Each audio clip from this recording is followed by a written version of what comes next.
Hi, good evening. Welcome to the Azeroth Review. Sorry, I think I put it on like a minute too late. Apologies for that. I was just putting my question on for the live Q&A that's on this Friday with Ian Hazakostas again. So it may be appropriate to put these guys back on again. There we go. I'm going to have those back out. So I thought, actually, hang on, I'm just going to try and minimise this window a little bit. It might be interesting to read some of the questions people have been asking. I'll tell you what I have asked. I think you have to be a little bit careful with the old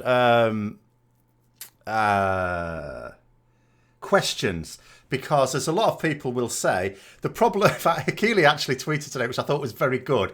Don't ask a question to which the only reply can be because we're bad or stupid, which is quite correct. But I did like his question in general about engagement. So what I have actually said, which will never be put on there, but we'll see. I've said, since the flurry of engagement in the weeks before BlizzCon, there have been no game design discussions involving devs on the forums and virtually none from the community managers. Shouldn't this sort of engagement be a priority? We'll see. But I'm going to have a look. Let's just have a little look at what other people have been posting as their questions. So one person's asking, what will you do to change professions to make them worthy of investing again? I think professions is one of those where they don't really know what it's up to. Good hi, Mitch. Someone going on about shamans. Someone saying here, several pages of feedback have been given regarding the changes to guild rank controls and alternatives to the current system. What, if anything, is being considered, and are you any close to resolving the issue? See, questions like that I quite like, because because I would like it if Blizzard, I know they have this issue of never wanting to say anything to us because we're all mean and we all say trollish things to them. But I think ultimately, if they were to say, look, these are the things we're thinking about down the road, and these are the sort of things we're thinking of maybe doing this, and this, I don't think it would be treated negatively. Where it would be is if they said, we're going to do this thing, and then they end up not doing it. That's the only time they've ever been bitten on the arse. If ever they sort of say something like, we've got this thing, we're trying to think it the way through. These are some of the ideas we've got. What do you guys think? That would actually be a really good way to engage. So that's the sort of stuff they should do, I think, as standard. How are issues of class identity being addressed? They're not. Spec identity now. There is no class identity.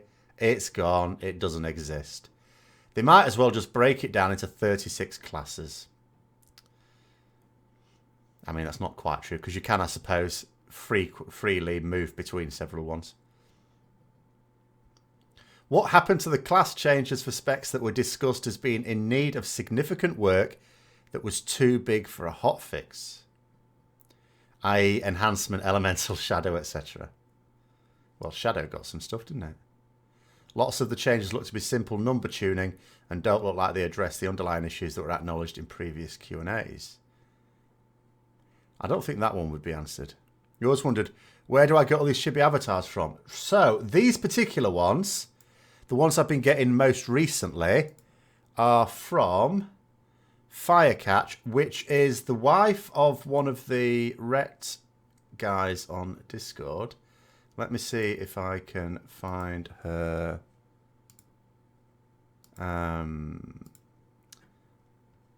tag.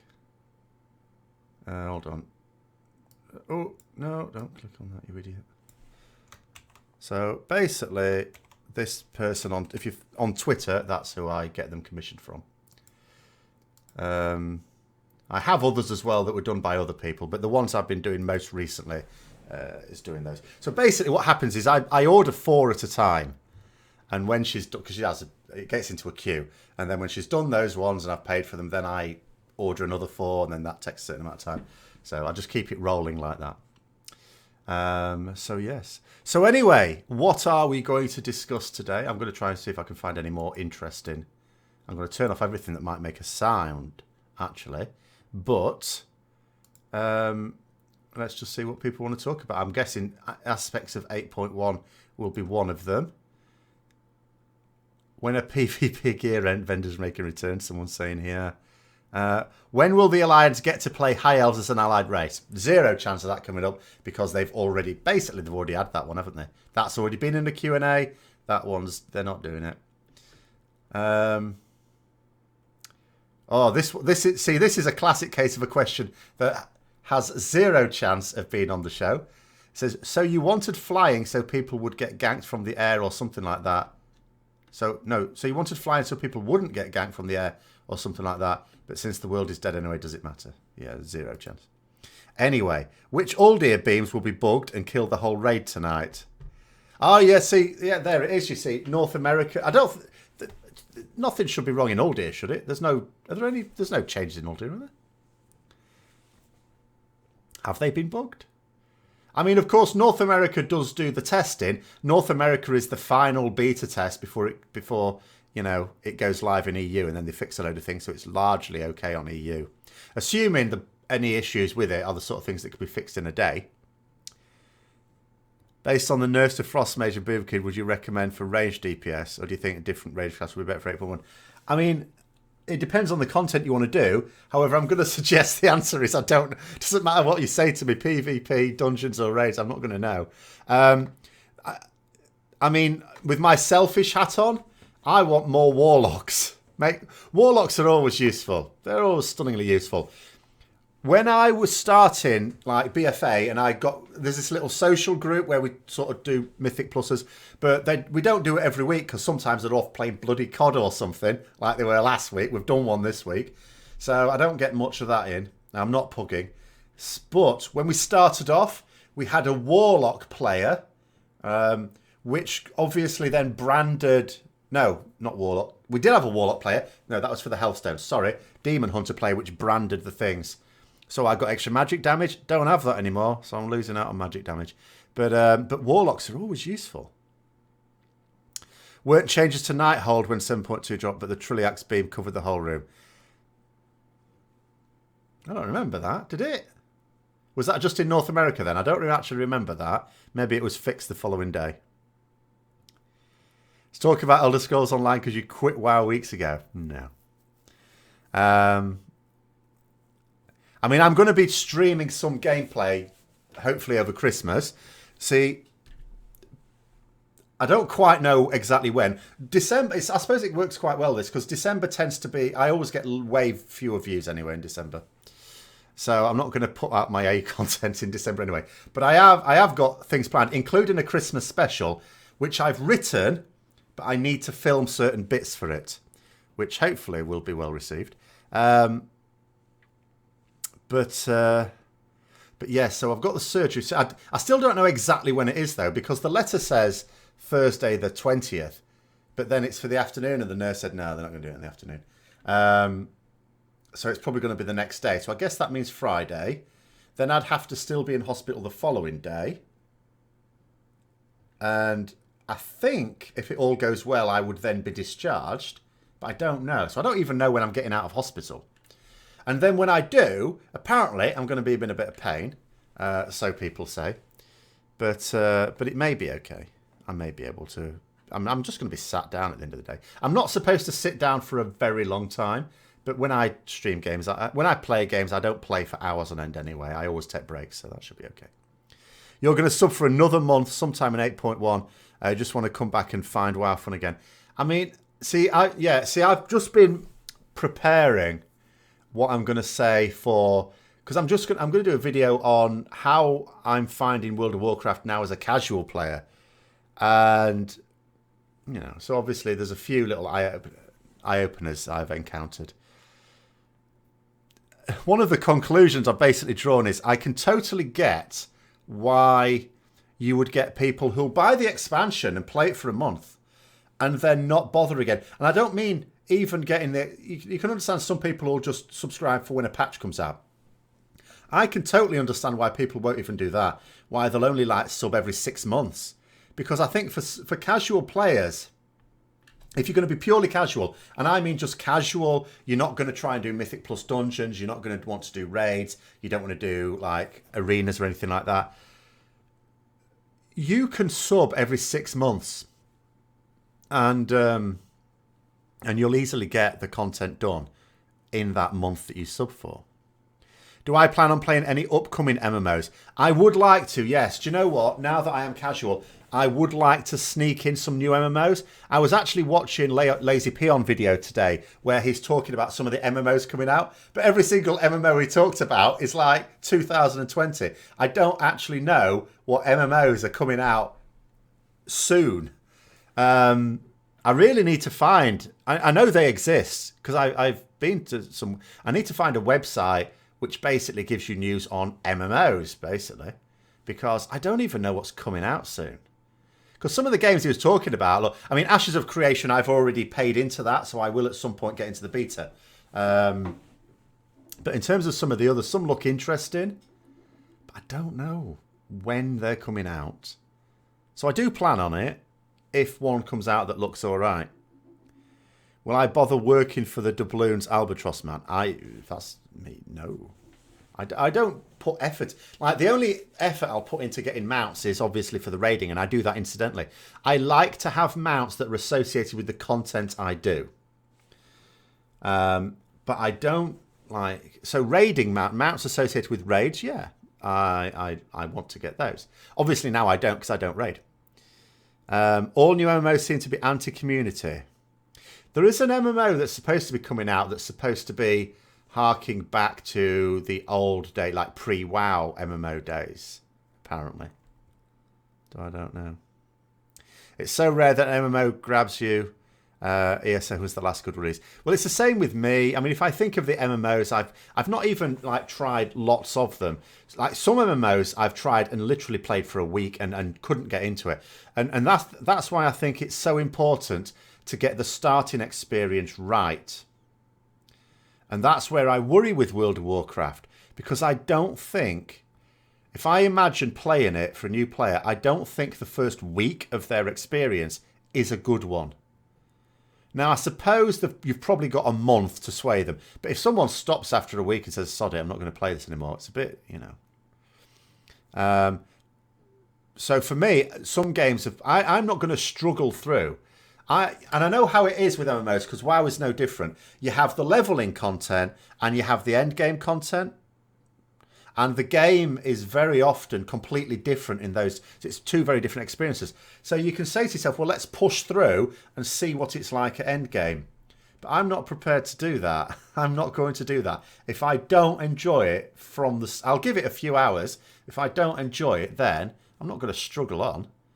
You know, I've got plenty of other games I know I enjoy. Why would I play a game I don't know I'm going to enjoy if I'm not enjoying it? You were hyped for Ashes Creation, except the footage of the Fortnite-style PvP combat testing looks god-awful. My key thing with Ashes of Creation will ultimately come down to this. Is the PvP forced? If it's not forced, because I know it's got a heavy element of PvE and PvP. If it's not forced, great. I'll tell you another MMO that might be interesting that is... well, you said there, Danny, about that thing about Lazy Peon. That's exactly what I have watched. I watched that today. So, or I watched most of it. There was one in there, which is an update to the Camelot one, Dark Age of Camelot. That I would be interested in, because I didn't play Dark Age of Camelot, but I played Warhammer Online, which was designed by the same basic people, or some of the people. And I joined a guild, and those guildies used to be Dark Age of Camelot players. And, you know, I liked that style of PvP in Warhammer Online. So I would definitely think about that as a PvP game. The downside is to fully enjoy a proper PvP game, you need to be in a guild, which means you need to be playing regularly enough that the guild will want you. So we'll have to see. But that would interest me. Leveling in current WoW is boring. You need to gain a lot of levels to get to endgame. The journey isn't worth it. They need to remake the whole thing. Yes, they do. I mean, obviously with patch 8.1, they've massively nerfed the amount of XP you need. But it's still not... So I think they've made improvements. Compared to a year ago, there have been improvements, but I just don't think it's good enough. Again, it comes down to this. It's that... I just think the first week of your experience in World of Warcraft... Obviously, some people do love it because some people are new to the game and carry on to endgame and all the rest of it. But I just don't see what there is to grab our attention early on. In fact, it's almost comical, too comical to begin with. But anyway. You mean, do people really want to start the world quest grinding as soon as they create a new character if they removed leveling?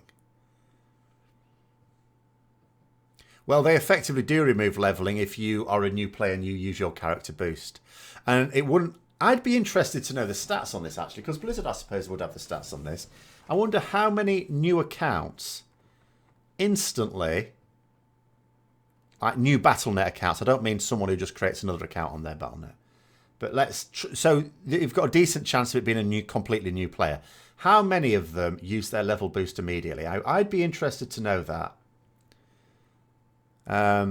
I'd be interested to see how, because this is what I would do. If I were Blizzard and I were trying to analyze the leveling experience for the new player, I would try and identify new player accounts. And I would try and identify when is it that they use their character boost. Do some people use it straight away? Do some people play for a few hours on a character and then use the character boost? In which case, it sounds like those people are put off from the very early leveling experience. Do some of them get to, say, level 30 or 40 on a character, then use the character boost?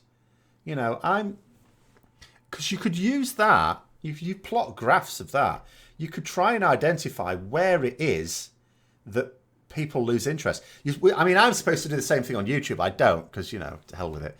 But if I was a serious channel trying to grow, then that's what you're supposed to do with your videos, for example. You're supposed to try and have a look at how many people are watching at a particular point in the video. And if it suddenly drops down, it's like, right, what happened there? Because you lost everyone. They should do the same. Because they are supposed to be serious. They're bloody business. Right, hold on. What am I doing here? Where is my... Oh, there it is. Right, I'm missing things. Hold on. The fact it's reducing the amount of time is in no shape or form an improvement, simply shoving the problem under the carpet. It is an improvement, but it is still not solving a problem. The problem is well, it does take too long, but that's not the problem. The problem is it's irrelevant. It's largely irrelevant. It's not teaching you about the lore, and it's not teaching you enough about your class, and it does take too long, and it's a chore, and yeah. The sad thing is that most of us wait for classic WoW. There isn't any good MMO now. Yeah, there is. And the fact we have to wait for a release of 14-year-old game is kind of sad. It is kind of sad for those of you who are doing that. I mean, I'm going to play it. I'm moderately looking forward to it. You know, I will play it. But it would, yes, if you're going to say that you don't like any modern MMO and you're hankering after that, that is, I'm going to say that is actually quite sad. You think leveling ESO is excellent? I do. I mean, the thing I like about leveling in ESO is the fact that the content I am doing now on my main character, who is at level cap, is no different to the content I can do while leveling. You know, obviously there are some extra things you can do at level cap, but you're not excluded from the different types of content. In fact, when a new expansion comes out in ESO, if you create a new character, it tries to put you straight into that content. You don't have to, but it tries to do it, encourages you to do it. But you're a fan of Star Wars, had a great Star Wars The Old Republic, great leveling experience when it was launched. Haven't played it in years. See, I keep coming back to it. In fact, I usually come back to it around about every Christmas when I got a bit of time off to play some other games. Which I'm sure I will do again. I've never actually got to level cap in that game. I keep, starting new characters. But anyway. You weren't interested much in Classic WoW at first, but you realise you quite fancy it now. See, I mean, there are good things and bad things with it. There are more bad things than good in it. But there are some good things. It's a shame that modern MMOs have lost. Or some modern MMOs. If Swoto had a graphic revamp, you'd play it again. I don't think the graphics are bad. I mean, obviously you can see they're a little dated, but they're still decent, I think. I quite like the... I think there's other problems with Star Wars The Old Republic. But again, that's a game where they have tried to improve the... See, the thing about this is, like, Elder Scrolls Online, Star Wars The Old Republic, Lord of the Rings Online even, are all MMOs where, over time, they have improved the new player experience. And World of Warcraft, for the longest time imaginable, didn't do that. because I don't call the Cataclysm 1 to 60 revamp an improvement. I think it was worse. But if you want to call it that, call it that. And then since then, they haven't done anything until the start of this year when they started changing things again. You know, it's just been, they just keep building more and more expansions on top of it, and the whole structure just becomes unwieldy. Anyway, good morning, Dimitri. What are my thoughts on the communities? You've joined a morning raiding one in EU.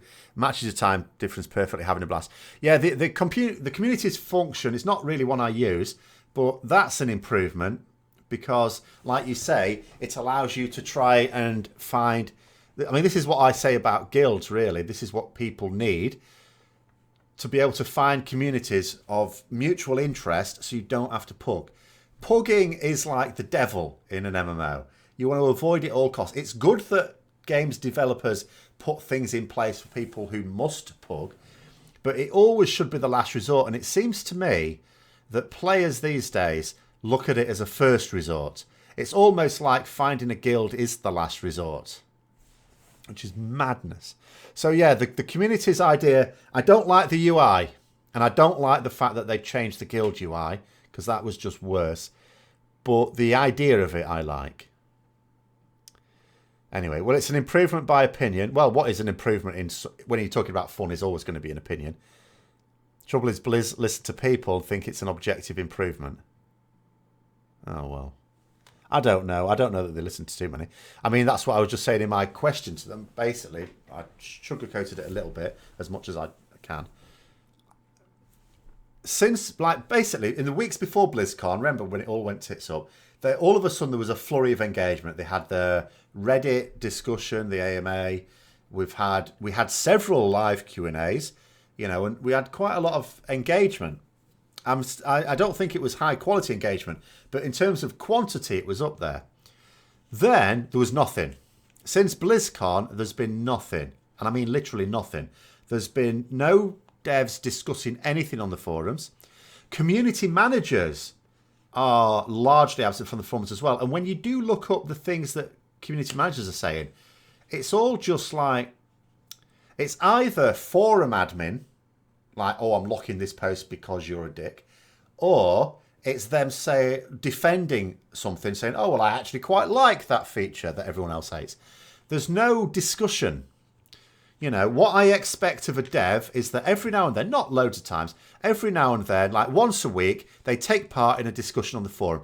The games developers, every single one of them, should be given half an hour every week at some time, not all at the same time, to just post some stuff on the forums, take part in a bit of a discussion.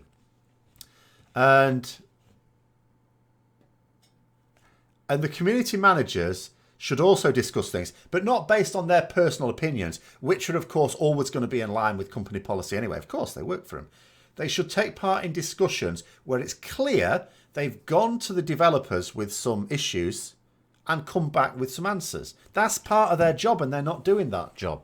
And it may not be their fault, it may be the developer's fault, but that is part of their stated role, and it's not happening. There has been zero examples of any of that sort of engagement since BlizzCon, and it does my head in. Right, I'm rambling and missing things again. You've cancelled your sub for WoW. Sad times. You're not supposed to cancel when a new patch comes out.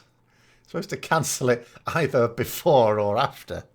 Don't cancel it when they've brought something new out. You might as well at least get your toy.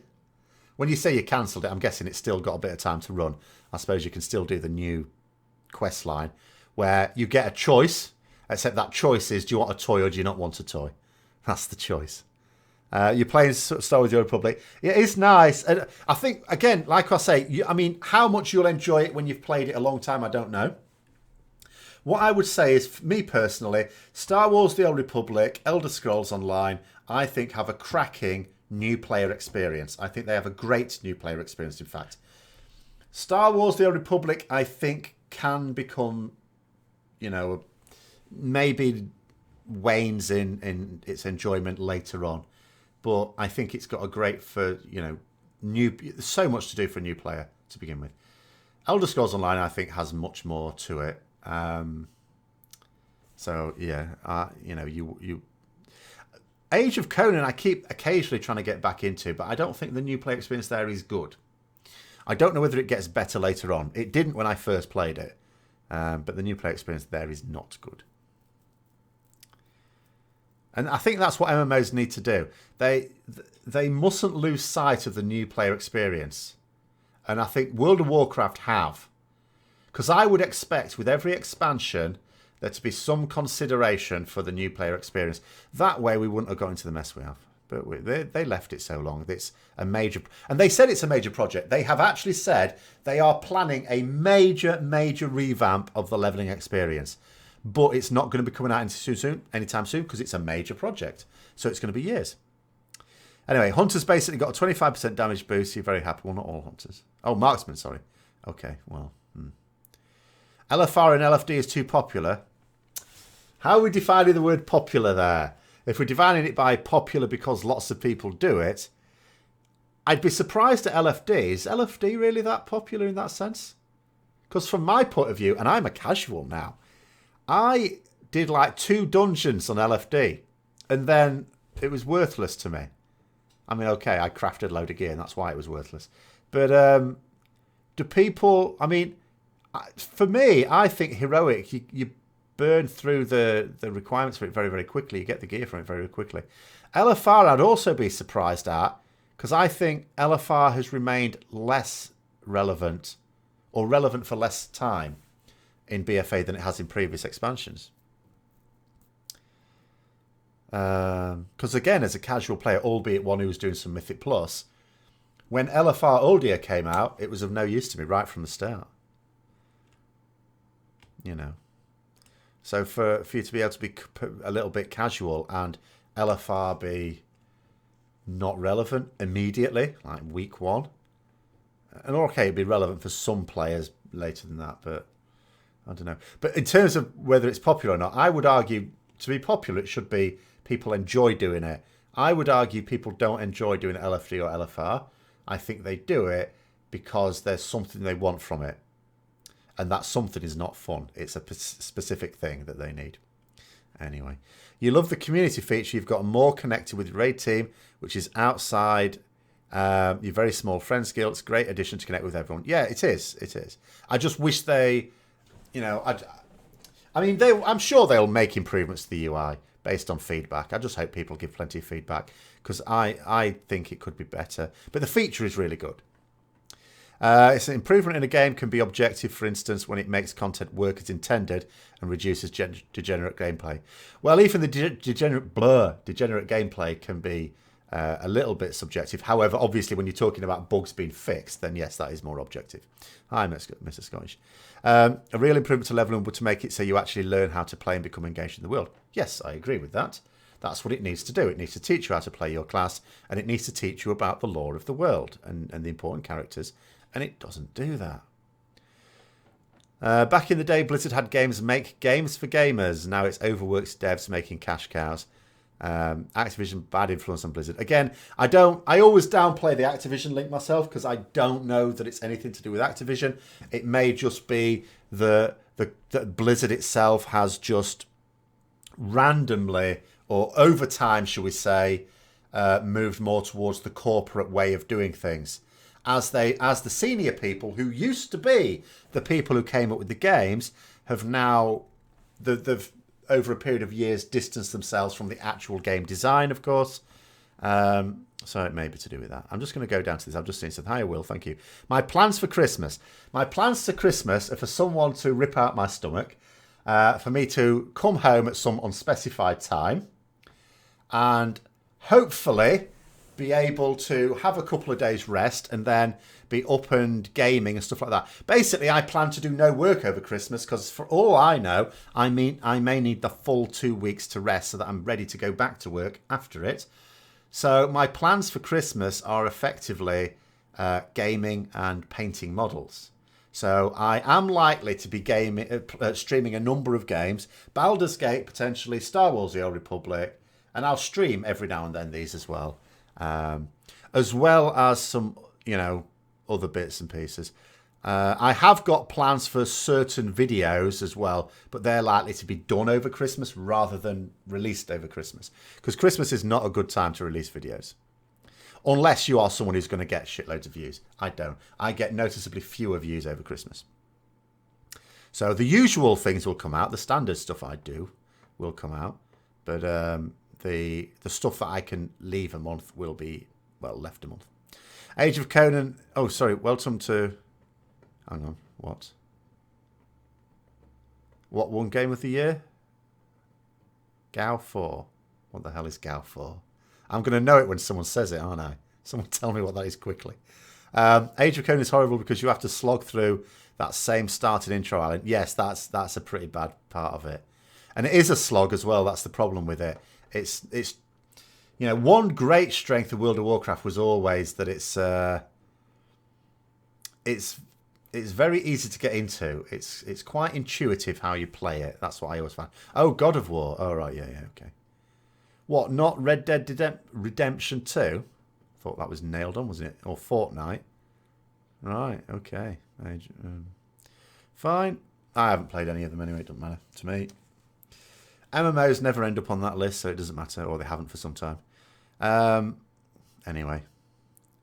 Age of Conan only has a US server now, so latency is terrible in combat. Okay, don't go there. Well, fine, I won't go there then. You cancelled as well. Nothing new coming for 6 more weeks. In terms of actual content, no. Well, this is it. This is true, isn't it? That's what I mean. It's like, in Legion, I could imagine casual players playing for a month in the expansion and then subbing for each patch.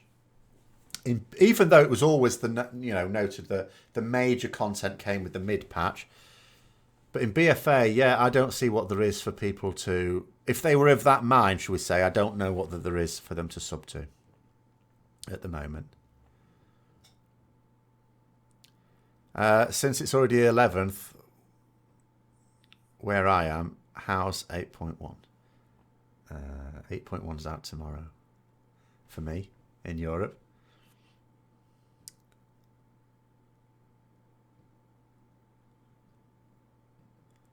Oh, and it's not out in NA either. So there you go then. Fine. It's not out for anyone.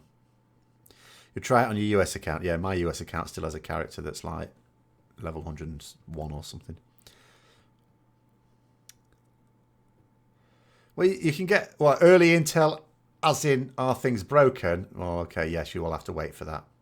Will I stream here or on Twitch? I think here that the issue with Twitch is, I think it is better for game streaming, Twitch. That being said, it's also, you have to do it regularly on there. I don't. People aren't really going to notice if I'm streaming on Twitch, whereas they'll probably notice I'm streaming here. So it's likely to be here. I won't then re-upload it to the other thing. So if you want to ever... I don't expect anyone would want to watch it after it's live. So it's going to be here. So as long as you get notifications for the channel, you will be notified. I will, as far as possible... Like the first few times I do it, I won't be able to plan it in advance. I won't be able to say it this time because I won't know if I'll be fit enough to do it. Obviously, I've got to concentrate on my recovery. But if I feel okay after the first few days, then, hopefully I'll be able to actually say in advance what time I would do it. Apparently, the latest NVIDIA drivers improved DX12 performance. Good. Because that's handy because, one thing of being a PC gamer that can sometimes be annoying is if you've got a high-spec graphics card and high-spec machine, like, nice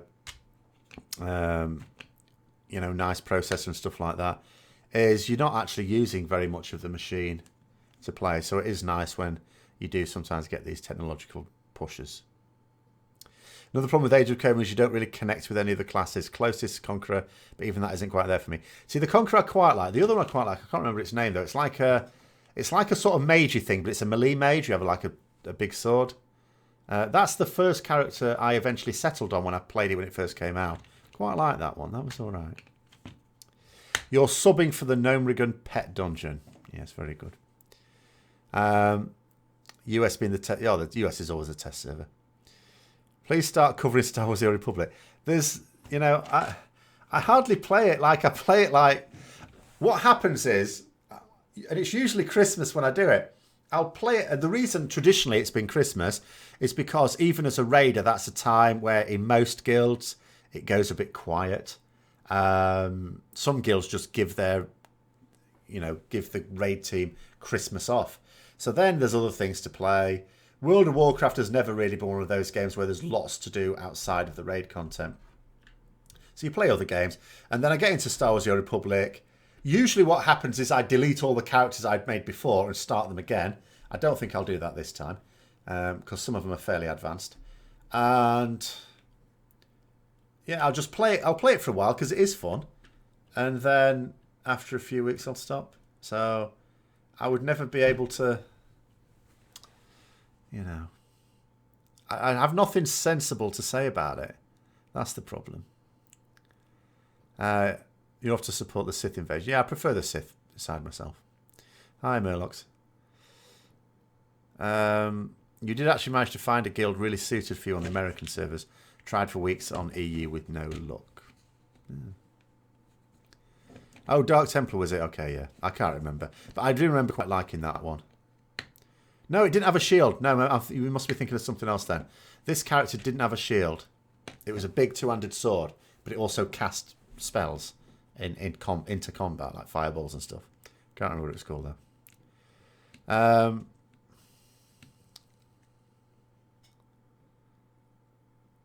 So there you go. But yeah, I would have no idea what to say. Where is your realm? What realm? Do you mean? Are you waiting for your realm to come up on NA? According to someone a few minutes ago, it's going to be up in a few hours. Herald of Zotli, yeah, that sounds more like it. It may have been that. Even though I'm sure I would have tried the Dark Templar, when any MMO comes out, or any RPG, I always instantly try the thing that sounds most like a Paladin first. And then if I don't like that, then I'll try something else. So in some games, some games don't really have a Paladin type character. Lord of the Rings Online is one of those that doesn't. But where they do, I tend to go for that first. Whether I end up playing it like a Paladin is another matter. But that's what I tend to go for first. But yeah, I mean that was the thing that I wouldn't have actually played World of Warcraft were it not for the Paladin. Because when I was, it had come out, I wasn't playing it. I knew it existed, but I wasn't. I thought I'm not going to enjoy it. No, I'd never played an MMO before. It all seemed a bit, like I didn't, because I knew the internet is full of idiots, and I thought, well, hang on, isn't this, and the idea of an MMO is, of course, interact with other players, or that used to be the idea of an MMO, to interact with other players, and not anymore. But so yeah, I thought, I don't really want to be interacting with a load of idiots, do I? I know what the internet's like. Then a friend of mine who got into it was really happy with it, and he said, you should play this, and I said, well, can you play a Paladin? And he said, yes. I said, all right, I'll get it. If it had said no, or if it had said yes, but that's only Alliance and I'm Horse, you won't be able to play with me, then that would have been another deal breaker. And I wouldn't have bothered. Do I go for Paladins for lore or gameplay purposes? Lore, ultimately. Which is why, even though I played a healer for the first few years of WoW, first 2 or 3 anyway, the Ret aspect of it is all, because it's like, it's the holy warrior type thing that appeals. So that's why I don't really play holy or prot unless I'm forced to, because that's not what I enjoy playing. And I sort of thought when Death Knights were coming out, I might, because the way it was shaping up on the beta for Wrath, I thought this might be a decent second choice, because it's almost like the Fallen Paladin. But then it changed quite dramatically. And that's not as realistic anymore. Because back then, because the Blood Death Knight is the one I most associate with a Paladin, like a Fallen Paladin. But Blood DKs then turned into full-on tanky tank, whereas they were more DPS-y. Well, they're sort of a bit of a mixture of both, I suppose. But now they are just a tank, which is fine. So I don't actually mind tanking on my Death Knight as much as other characters, just because of that. But obviously, for going around just soloing stuff, you're not going to die, but bloody hell, it takes ages. It's like trying to get through a steak with, no teeth. Long time lurker since Wrath Catadays. You want to ask, If I will stand by using Divine Storm on 2 targets compared to 3 targets. My Divine Storm on the PTR was an upgrade on 2 targets, as in more damage. But you've got to consider a few things. Even when I've got Judgment on my primary target, it was still a DPS increase to use Divine Storm on 2 targets with the changes. But there are a few things that can potentially affect it. One of which is, if you've got 2 targets, but one of them is super important that you DPS that down, then of course you should single target and let other people who are better at 2 target cleave do that. Because it's not going to make us good at 2 target cleave, the Divine Storm change. It just means we can. So yeah, but there are little things that might affect it. So obviously, having execution sentence, if you take that, or righteous verdict, obviously not in that case.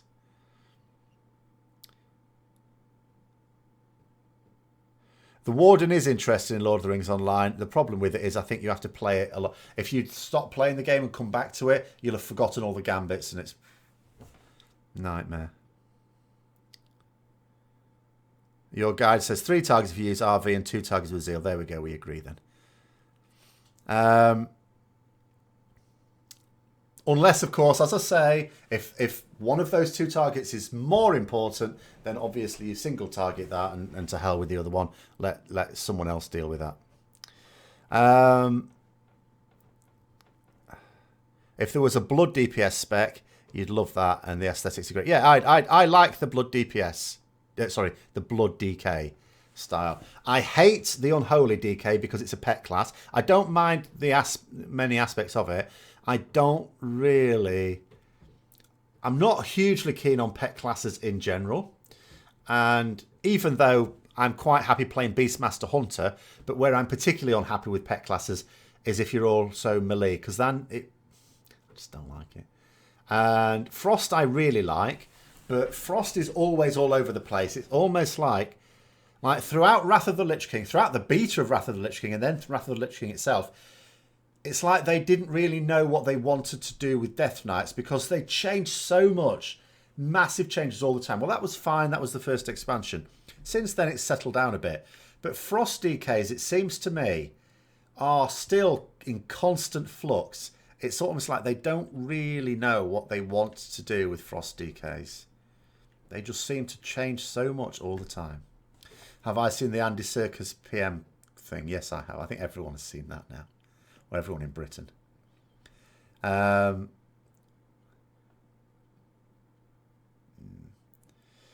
Whenever you think of Blood DPS, it reminds me of a really good Slovenian 20 years ago who played it well. The top DPS was always between you and her. See, you know, when I was playing, again, sort of casually, but there was a friend of mine who sort of cottoned on to the dual-wielding unholy DK thing before a lot of other people, and he did really well with that. But so yeah, so when Wrath first came out, it was my main out, so I was blood on it as DPS, and then when I quit the game and came back as a casual player and made another DK, well, that was Frost DPS because it all changed. But I've never liked Unholy.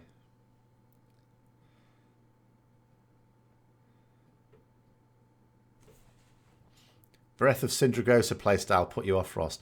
Yes, I can see that. That's really annoying. And the other problem with it is, and I don't necessarily blame Blizzard for this aspect of it, the problem, I remember it in particular on, was it Cromog, the giant thing but in the water with the bridge that he smashed and people fell into the water, they didn't move. And that was a pretty bad one because the DK in our guild, for example, you can imagine with Breath of Syndragosa, what you must do is keep DPS and keep DPS and keep DPSing. And then when people are saying, right, it's now time to run down this bridge and wait for an ad to kill the ad, obviously for a Frost DK with Breath of Syndragosa, it's like, no. So it's another encouragement for them not to do mechanics. And, you know, these sort of abilities, which is not Blizzard's fault putting them in, it's the player's fault. But it's one of those abilities that needs proper planning. So you don't put yourself in a position where you try and run out at the last possible second or something and cock it all up. just to maximise your breath. So I think to play it well probably takes quite a lot of skill, and in PvE, a great deal of forethought. You think Legion really nailed the class fantasy for Unholy? There was no class fantasy, it was spec fantasy. They just called it... Well, they didn't even call it class fantasy. They only said class fantasy when they didn't want an argument about something. That was them dropping the mic whenever they mentioned class fantasy. It was like, right, that's it, time to stop arguing, because they've done. You played Unholy until they removed Shadow of Death. Once you couldn't turn into a ghoul, you were done. That was a while ago, wasn't it? You thought it was really interesting how all DKs could somewhat tank back in the day, but eventually they got streamlined with the rest. It was, well, what was really weird is, to start with, it was like almost like Frost was the tank, but a dual-wielding tank. I mean, that's not clever. There was still like, you know, with parry, like, what? No. So it was all really confused for the longest amount of time. The Death Knight as a class probably took the longest to get it into any sort of sensible shape. You meant spec, yes. Spec fantasy. It does my head in. You'd wish they'd let Frost use two-handers again. See, that's another thing about this. See, I like the aesthetic of dual wielding. You know, if I can have a character that can dual wield, I always choose dual wield over two-hander. So, where do you get choices with that? You get a choice with that with the warrior, I suppose. So I will always prefer to play Fury over arms, regardless of playstyle. The fact of the matter is, generally with warriors, I have always, or almost always, preferred the playstyle of arms. But I'll play Fury because they dual wield.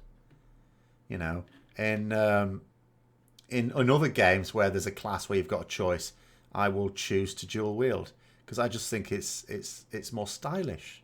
Apart from anything else, it's just more stylish. And I think the animators as well of your character always add a few more like flare type movements in when you're dual wielding as well. There's a few little flourishes that I always quite like. So if they did allow Frost DKs to dual wield, to use a two-hander as well, which I suppose now that artifact weapons have gone, there's no reason not to potentially, unless it causes like game design issues, class design issues. I would still dual wield if I possibly could.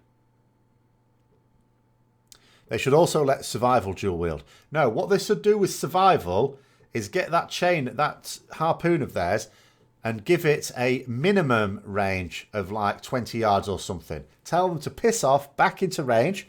If they want to use a harpoon, they can throw the harpoon and have the harpoon put it on a chain, magically come. Well, it's on a chain anyway for when you want to throw yourself forward.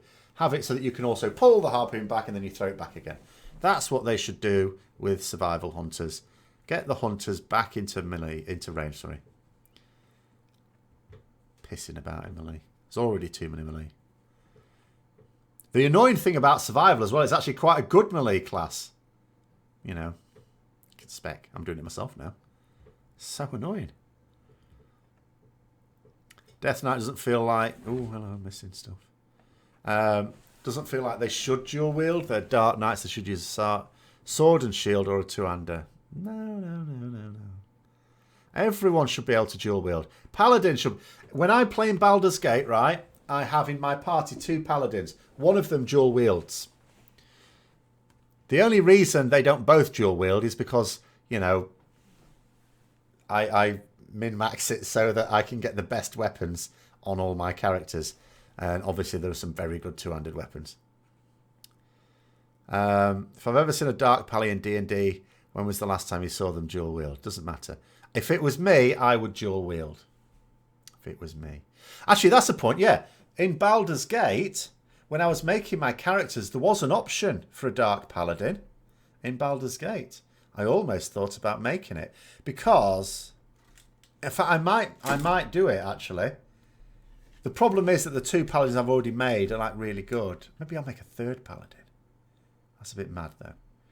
As Retri Paladin main, you prefer Arms Warrior. Skills are quite equal except Warrior have way more and better movement compared to Retri. They also have Battle Shout, which is quite nice. And they also have Rallying Cry still, don't they? They do still have Rallying Cry, don't they? Pretty sure they do. And that is not a trade-off against healing. Even though Word of Glory I am now liking. It was shit in Legion. But I'm now liking it in BFA in the Mythic Plus dungeons. There is Do you know what I do? Every time I hear the healer wailing when I'm in Mythic Plus dungeons, I just hit Word of Glory. As soon as the healer goes, ah! As soon as they scream, I hit Word of Glory. Because that means that's basically them saying, oh shit, someone's about to die. So in Mythic Plus dungeons, yes, the healing of a Ret Paladin, decent. Especially when you're in the groups that we are, because everyone's suicidal. But I would still prefer the other stuff. But just from an aesthetic point of view, although I like warriors, you know, it's always going to be a paladin. Did my D&D paladin take an oath? I can't remember. It was so long ago. It's like 30 years ago. Very long time. Can't remember very many details. Your first 120 was a Nightborn survival hunter. You really like melee hunters personally. You just feel like Palads and Dark Palads are tanks. I don't know. I mean, the Paladin is supposed to be... I mean, there's a number of aspects to it. There is the tanky aspect because they're supposed to be like a defender. But they're also supposed to be like an Avenger as well. Mine tends to take the avenging path. Which means hit things as hard and as fast as you can. And if you can chop someone's head off at the same time as you're chopping the balls off, then all to the better. You have a paladin of every race except standard Draenei. It's a funny one to miss out, isn't it? I've got a standard Draenei somewhere. Not at very high level now. It's only like level 90, I think. I don't know. It might be 100, actually. Your favourite classes and magic users. See, I've gone right off casters in World of Warcraft. It only really happened with Legion. Before Legion, I used to quite like mages. I used to quite like for quite a while. Warlocks have always been a bit up and down for me. I've never enjoyed all the specs of a warlock. Sometimes there's like one spec I quite like and I'll play that. But again, in Legion, I didn't really like any of them. And in BFA, I don't know. I don't think enough's changed for me to change that view. They're just really useful to have. Health stones and stuff like that. I mean, if I did have to pug a raid, being on a warlock is probably the best thing to do. Because you can summon people. Especially if you get in early. Because they'll get you in so you can summon. And hopefully not kick you at the end of it when you've summoned all the mates. Now that Divine Purpose is going to work as intended, and it's not really nerfed, because you've got to... Oh, crap, what am I doing? You've got to bear in mind that when it was bugged, it was, you know, doing more than it should have done, I think. It's fair to say. It is viable. In fact, I'm reliably informed it's even still a slight buff in most situations.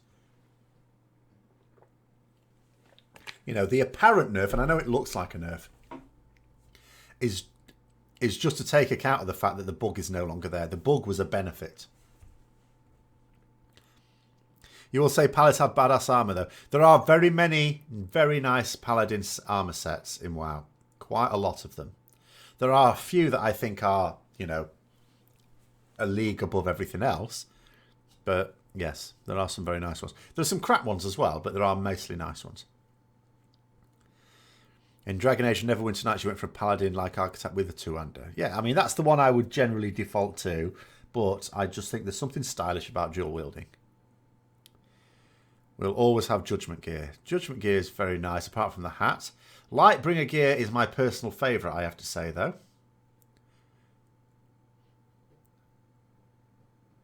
Did I play any of the Ultima games?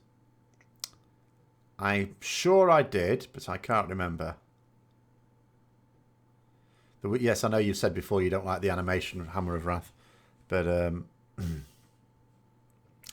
but there we go. I mean, I'm just glad that the ability's back. I mean, it's like, you can almost imagine trying to say to Blizzard, want a new animation for Hammer of Wrath, and they're just like, look, we've given you back the spell that we took away from you. You should be happy with that, because that tends to be their attitude with everything. This thing we took away from you, we've now given you back. You should be delighted. It's like, no, we didn't want it taken away in the first place. You like the purple reskin of the Judgment for DKs. I used that on my DK for quite a while, actually. Because I quite like that one. Again, for DKs, like you say. I used it for mine. for quite a while. Not so much anymore. Because the thing that replaced it actually was in Warlords of Draenor.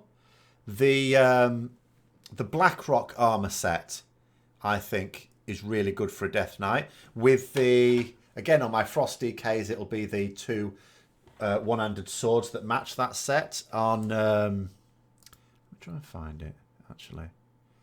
That you got from Blackhand. I'm going to see if I can find... I'm not sure how to find it easily now.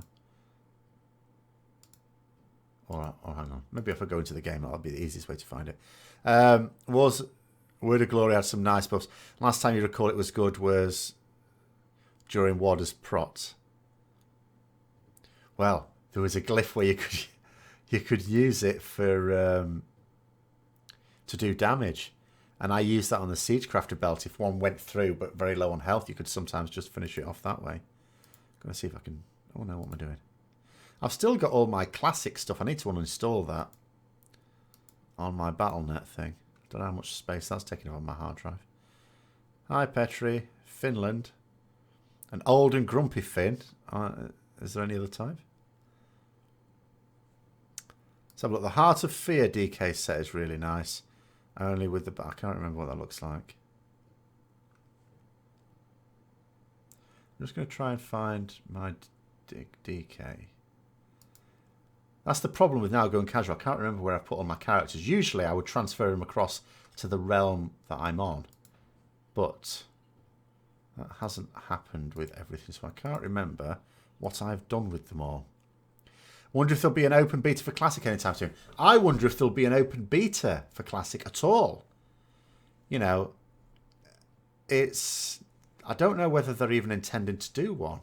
Because I would have thought that round about now would have been a good time to have at least had an alpha. I don't know. It doesn't seem it. Oh, here we go. Oh, I've actually got a different transmog on for some reason.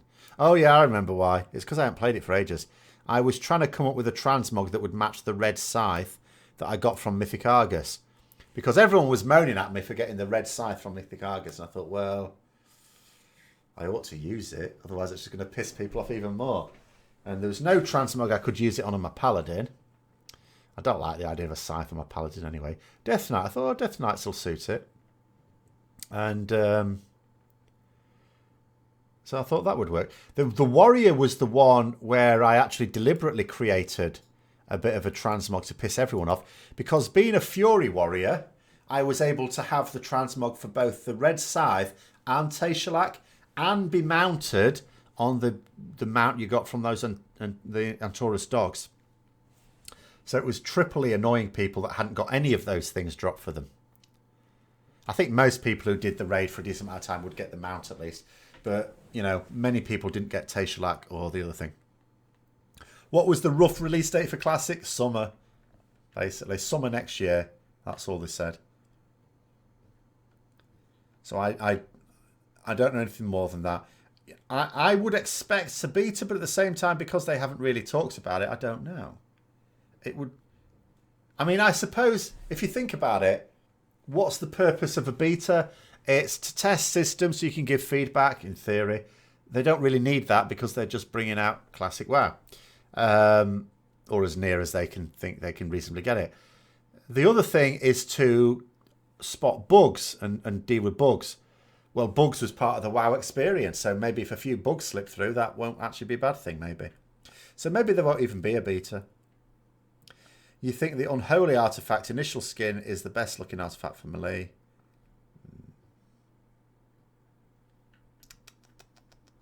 No. This is the best artifact for melee. Without a shadow of a doubt. Oh, I've lost it. There it is. Anything modelled on this is obviously the best. And anything not modelled on this is therefore less than the best. Only one that isn't stupidly oversized. Everything is stupidly oversized though. Except when it's on a gnome.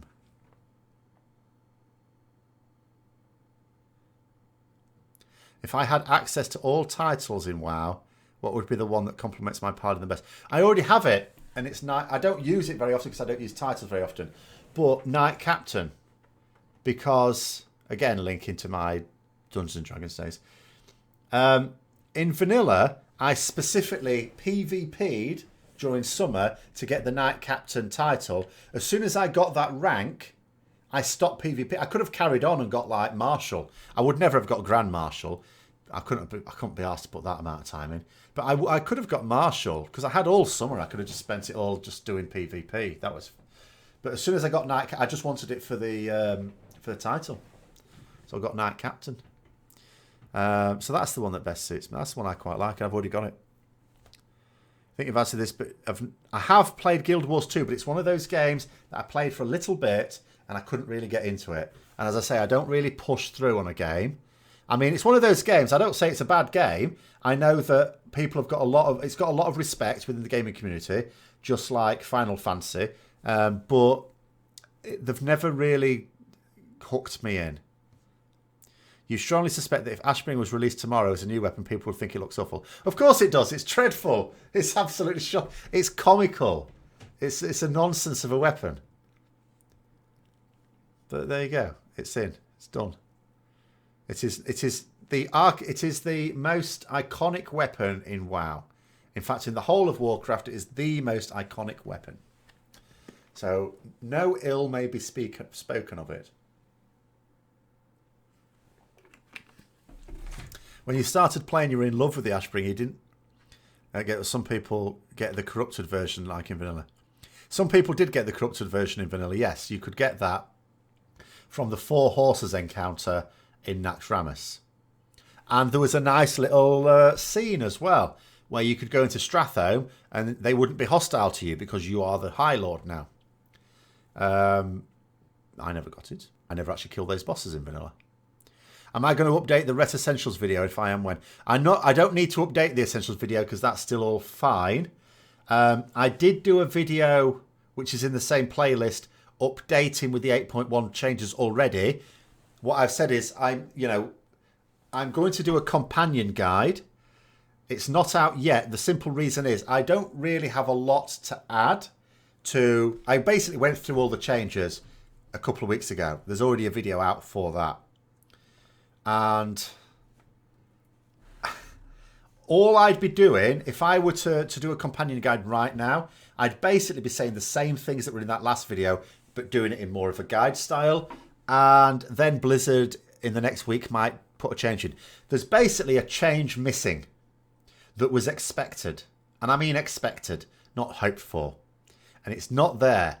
And I've just got an inkling that maybe in a week's time, they might basically with 8.1, this may not be the last of the class changes for 8.1. There may be some more that they just didn't have time for in a week or two. So I'm sort of holding off on that, I'm afraid, because there's nothing to. It's already there in that playlist. And there's nothing fundamentally changed that means that the Essentials guide is invalidated. I have no sentimental attachment to Ashbringer. I think it just looks. Yeah, see, I do. I played all through vanilla as a paladin. You couldn't not get an attachment to it doing that, even if you didn't actually get it. You still prefer Grand Crusader as it's one of the rare titles you gained as a Ret Paladin during Wrath. What was that for? See, I didn't. As I say, I didn't really play Wrath. I played it for the first tier, but that was largely pointless in a good guild. And then I quit the game for quite a while and then came back just to play casually. But that was only for a few months. And I mean, not even casually like now. I mean, proper, super scrub casual. Did I say Stratholme? I meant Scarlet Monastery then.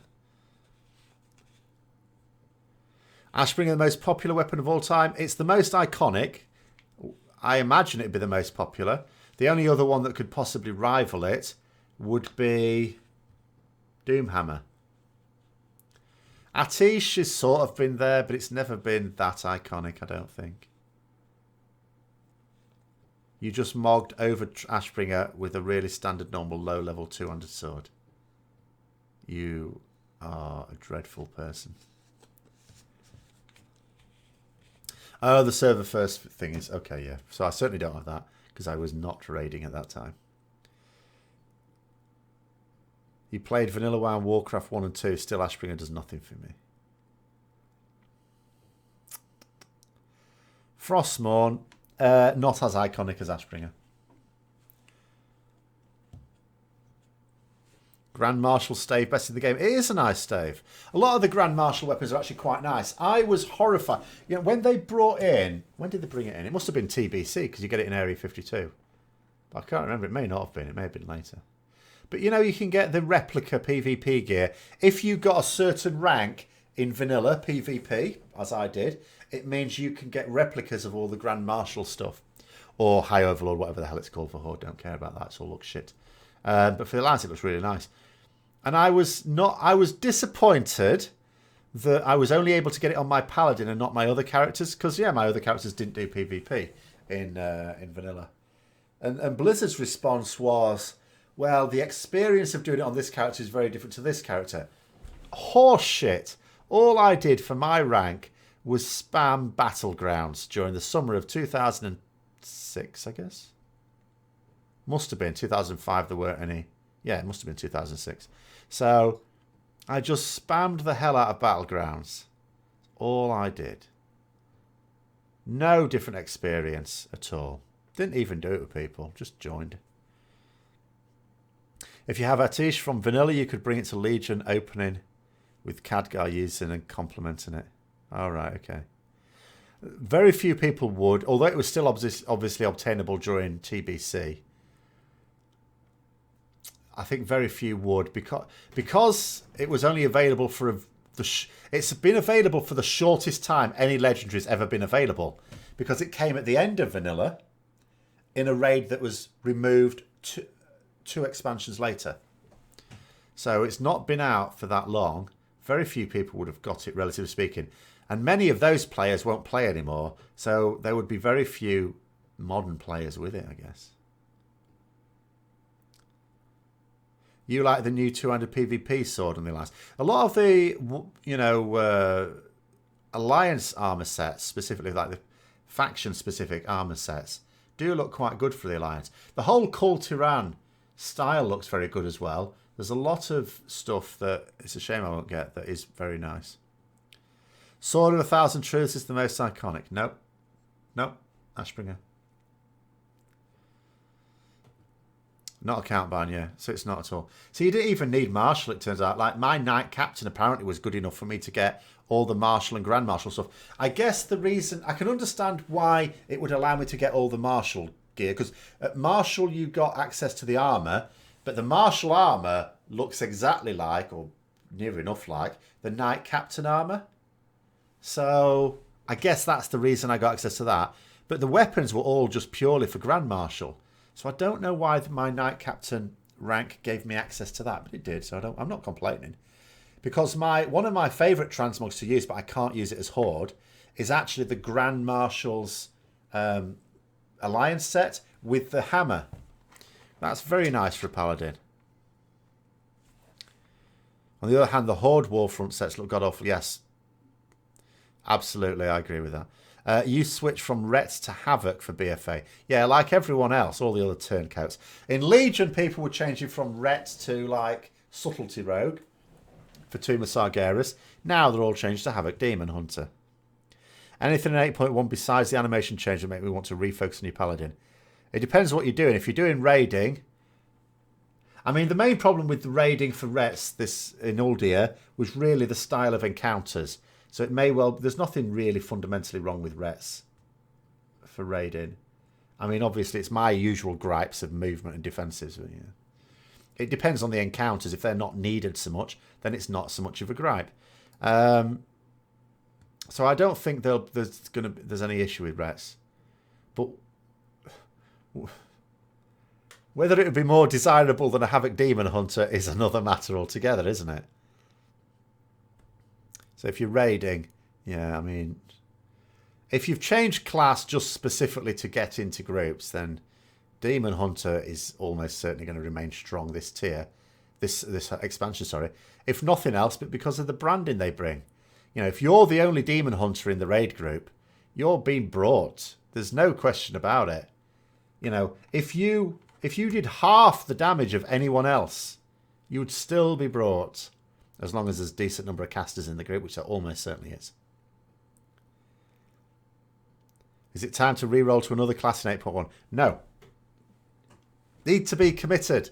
There's too many people turning their back on the light to play demon hunters and rogues, the shiftiest classes in the game.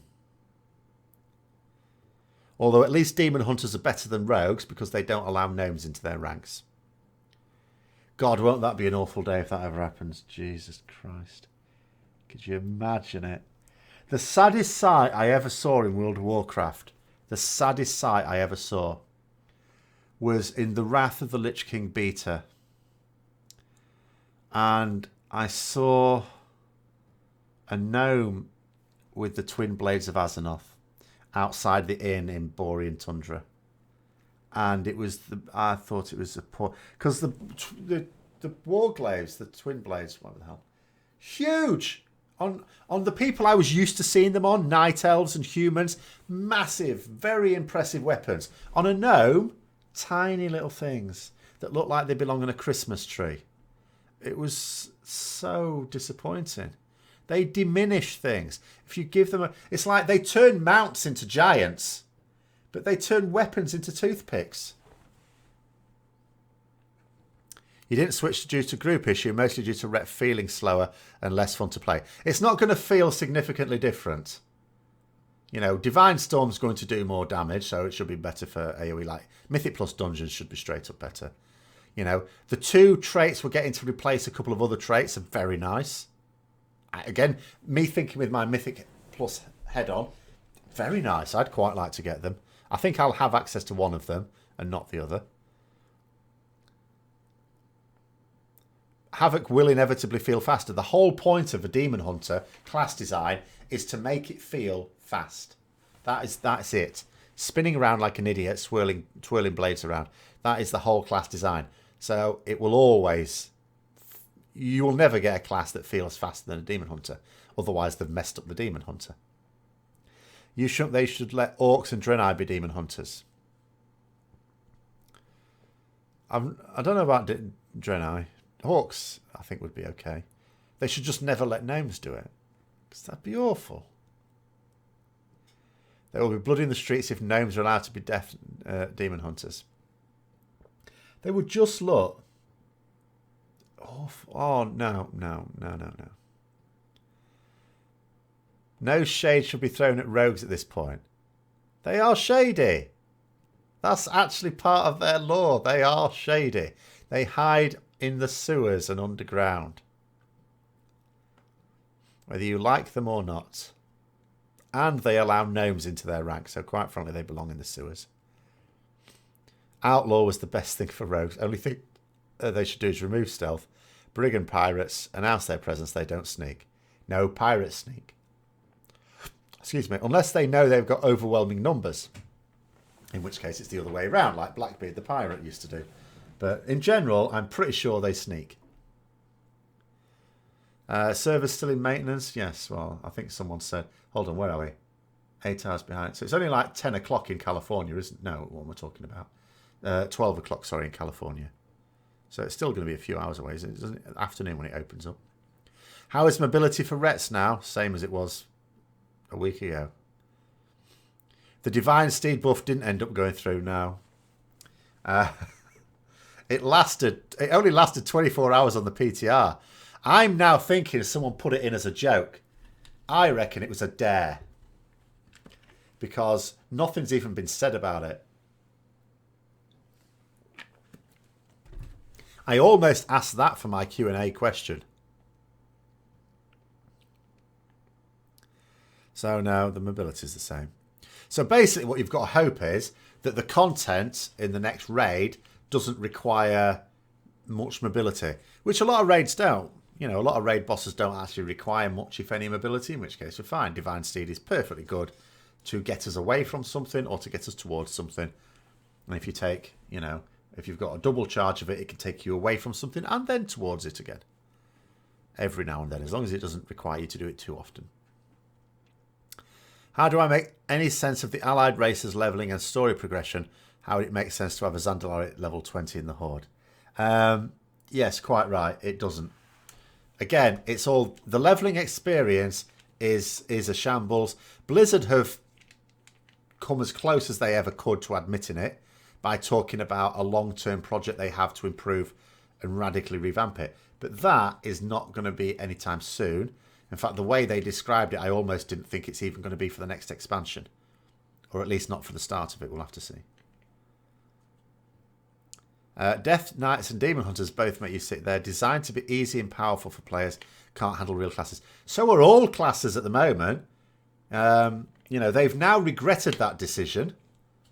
So there's going to be something done about that. But that's how they pretty much all are at the moment.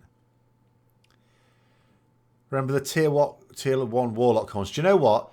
As soon as I started to think about Gnome Demon Hunters, that's exactly what I thought about. Yes, the Molten Core helm for Warlocks had little horns up there. And of course there were Gnome Warlocks, so I used to see this on a regular basis. Do you know what I quite liked as far as Warlock helms went in vanilla? I approved of the tier 3 helm for Warlocks because it looks absolutely ridiculous. But on a Gnome, it just accentuates their ridiculousness because it had like boggly eyes on it. It made them look even more, if it's possible, ridiculous. So I approved of those because it ridiculed our own Gnome Warlocks. Why didn't Divine Steed get the GCD removal treatment? I think it's because it was on the GCD before they started making all these changes. I think even though he said, yes, we should take it off movement abilities, I think what he meant was take it off the movement abilities that had it off the global cooldown in Legion. And Divine Steed didn't. Again, it's inconsistent. But although I am going to slightly defend it in that, given that it's possible... But this is something I don't agree with either. Given that it's possible to have a double charge of Divine Steed with Cavalier, I from bitter experience in WoD, I know that it's not good to have a double charge of something off the global cooldown. Because the number... What was it? In Warlords of Draenor, I remember on the Gruul fight. So on that fight, you know, tanks needed massive defensives, like external defensives at various times. So obviously my main ones were Blessing of Sacrifice and Blessing of Protection. And you could have a talent that would give you a double charge. Now, with one of them, I think it may have been Blessing of Sacrifice, that was off the global cooldown. And occasionally, when we were first learning the fight, I would accidentally trigger both of them in the same go. So sometimes having things that we have charges off the global cooldown can mean you can sometimes, if you're not careful, you can consume both charges in one. Which wouldn't be ideal. But my solution to that would be to not have Cavalier, have Divine Steed, and then the talent have Long Arm of the Law. That's what I'd like. How is the nerf to DP? It's not an overall nerf. They nerfed it in terms of the tooltip because the bug was... it was doing more damage with the bug. So they've just compensated... apparently it still does slightly more damage than it did, so it's actually still a buff. But anyway. You know why MMO devs add the tiny races in their games? You just wish they wouldn't. I don't know why they do. I have no idea why they do. Anyway, it's nothing to do with their size. I keep trying to explain this to people. It's nothing to do... I have got nothing against diminutive races. This is because they're annoying. Are the trolls out in 8.1? No. They might be in 8.1.5. I can't remember. Did I write it down somewhere? But they're not out today or this week. Divine Steed, yeah, as far as I know, it's on the GC. Because, like, or it was the last time I checked, and I checked last week. So, yeah. They've only taken them off the global cooldown if they were off the global cooldown before they started monkeying about in the BFA Alpha Beta, whenever it was. Divine Steed has been poor because once you use it indoors, you get blocked by small doorways. Yes, that is actually stupid. And if you're foolish enough to play a Draenei Paladin, actually, if you play a male Draenei Paladin, then you deserve everything you get. If you play a Draenei Paladin, yes, you have difficulties. Although there is a glyph where you can turn it into that crap mount you got in Legion as well, isn't there? If something has multiple charges, they could make it so using a charge initiates an internal 0.5 global cooldown. Yes, they could do that. That would certainly fix the issue. Yeah, so they could, but anyway, they didn't at the time.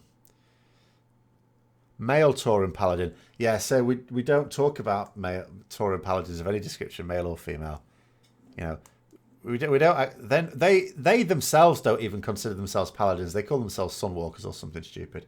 So that's fine. We just happily call them Sunwalkers. They're not paladins. Granted, the fact that you can see the odd one in Light's Hope Chapel in the under bit, the Sanctum of Light, somewhat, you know, contradicts that, but you know, still. I have no sympathy at all for Tauren Paladins. I have no sympathy at all for Tauren anything apart from a Druid, because at least a Tauren Druid, because I mean my Horde Druid is Tauren, can shapeshift, so it's fine. Would I prefer Belf or potential Undead Paladin? I think I'd still prefer Belf. I've no objection to having Undead Paladins, but I like my Paladins to be clean. I like them to be shiny.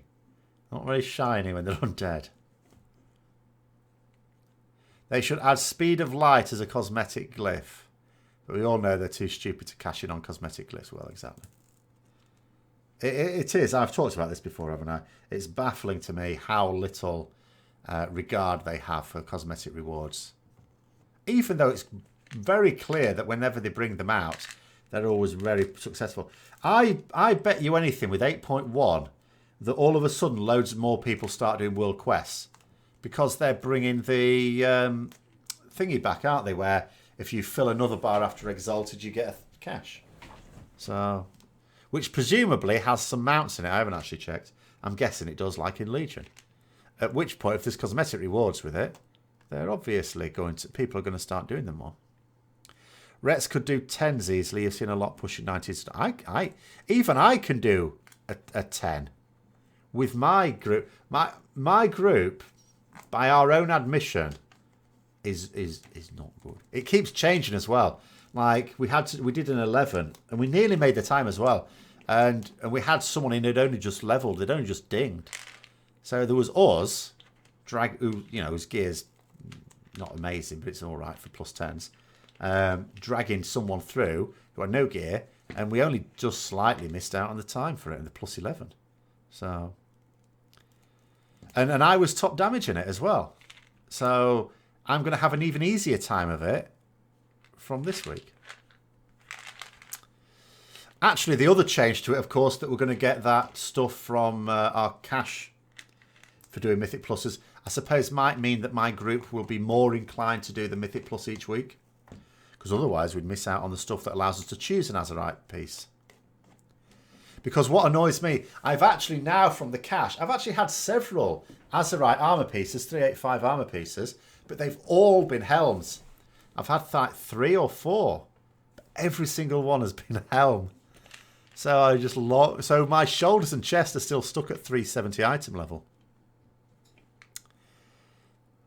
Druids and Shamans are the only class that fit the Tauren. See, I'm not even going to say Shamans, unless they exist exclusively in Ghost Wolf form. No mounts, just toys. Well, toys are fine. No, people like toys too. That's all right.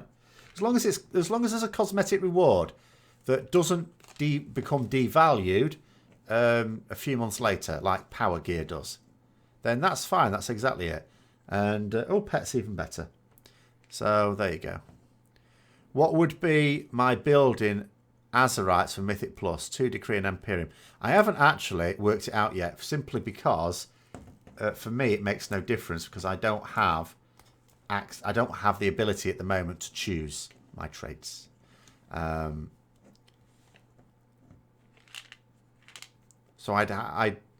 when it's nearer this, because obviously what might be best for me at the moment might not be by the time I actually have the choice to do something like that. Because it can sort of depend on what talents you're taking and your own character as well in terms of what else it's got. Divine Steed, perfect example of where class fantasy compromises gameplay. Yes, it is. Is the consecration buff going to be worth taking over Wake of Ashes? Depends what you're going to use it for. In an AoE situation where you can be fairly sure that you'll drop it down when the mobs are going to stand still for a few seconds, then yeah. But the other thing with Wake of Ashes as well is, you know, just tactically, it's quite useful to have that instant 5 holy power.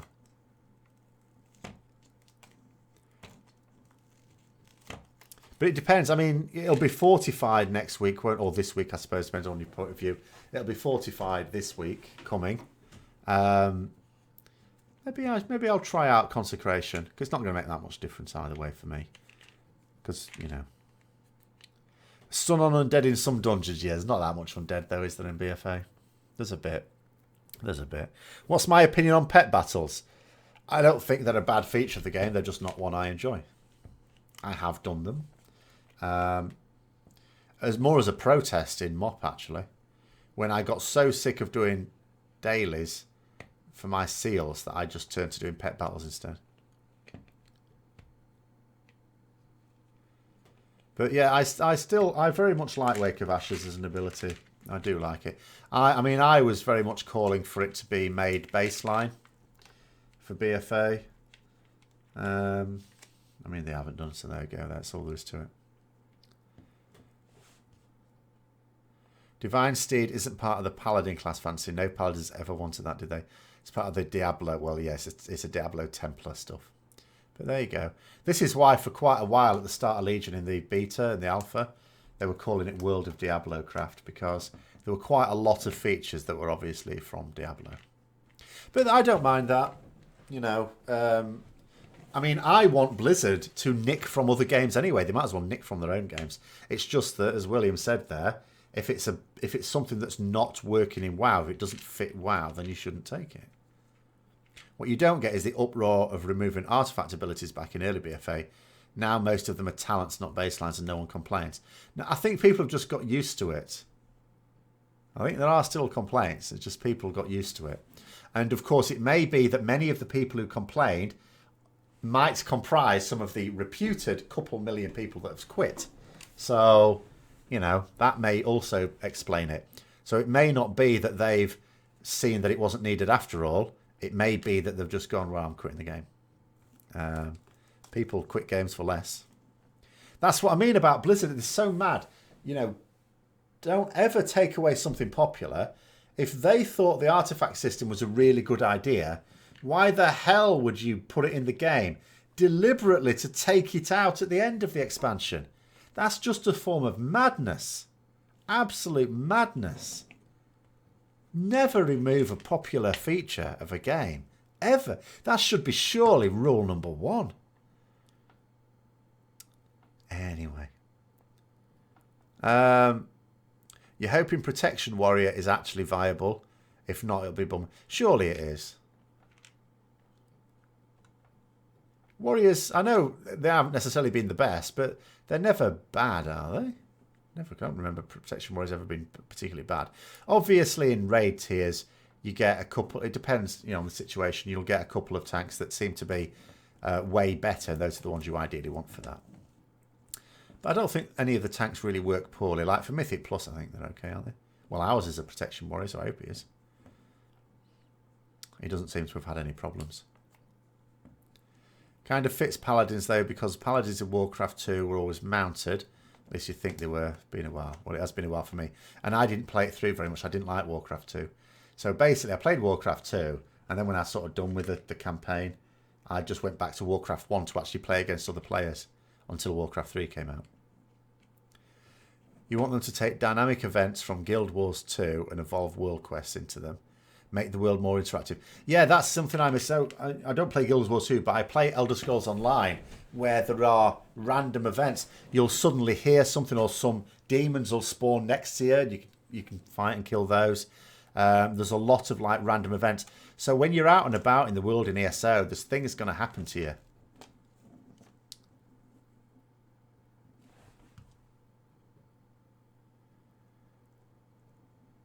I'm one of the last old WoW guys that still has hair. I don't have much on top. Well, right in there, it's sort of going. I'm likely to be losing some very soon as well, although apparently it's temporary. Because again, with the surgery, I'm going to be having... I've got to try and get as much protein into my system as I can, but I am going to be having a lack of protein.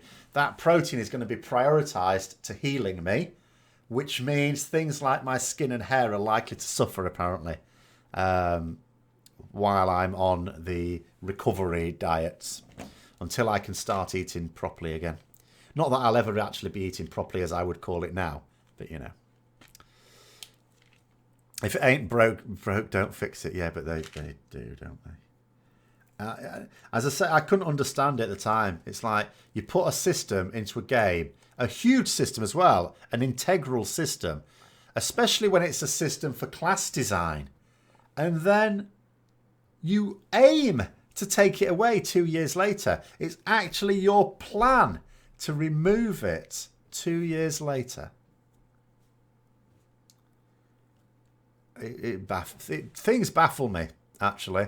I mean, I expect as I get older, I will become increasingly baffled. That's part of aging. But, you know, it just seems to happen so much. Oh, that was interesting research, by the way, just to inject a little bit of science into here. I was reading a little article on the news today. So they've done a study in Scotland which suggests, doesn't prove, it suggests that, because there was this idea that brain training when you're old could, like, stop mental decline.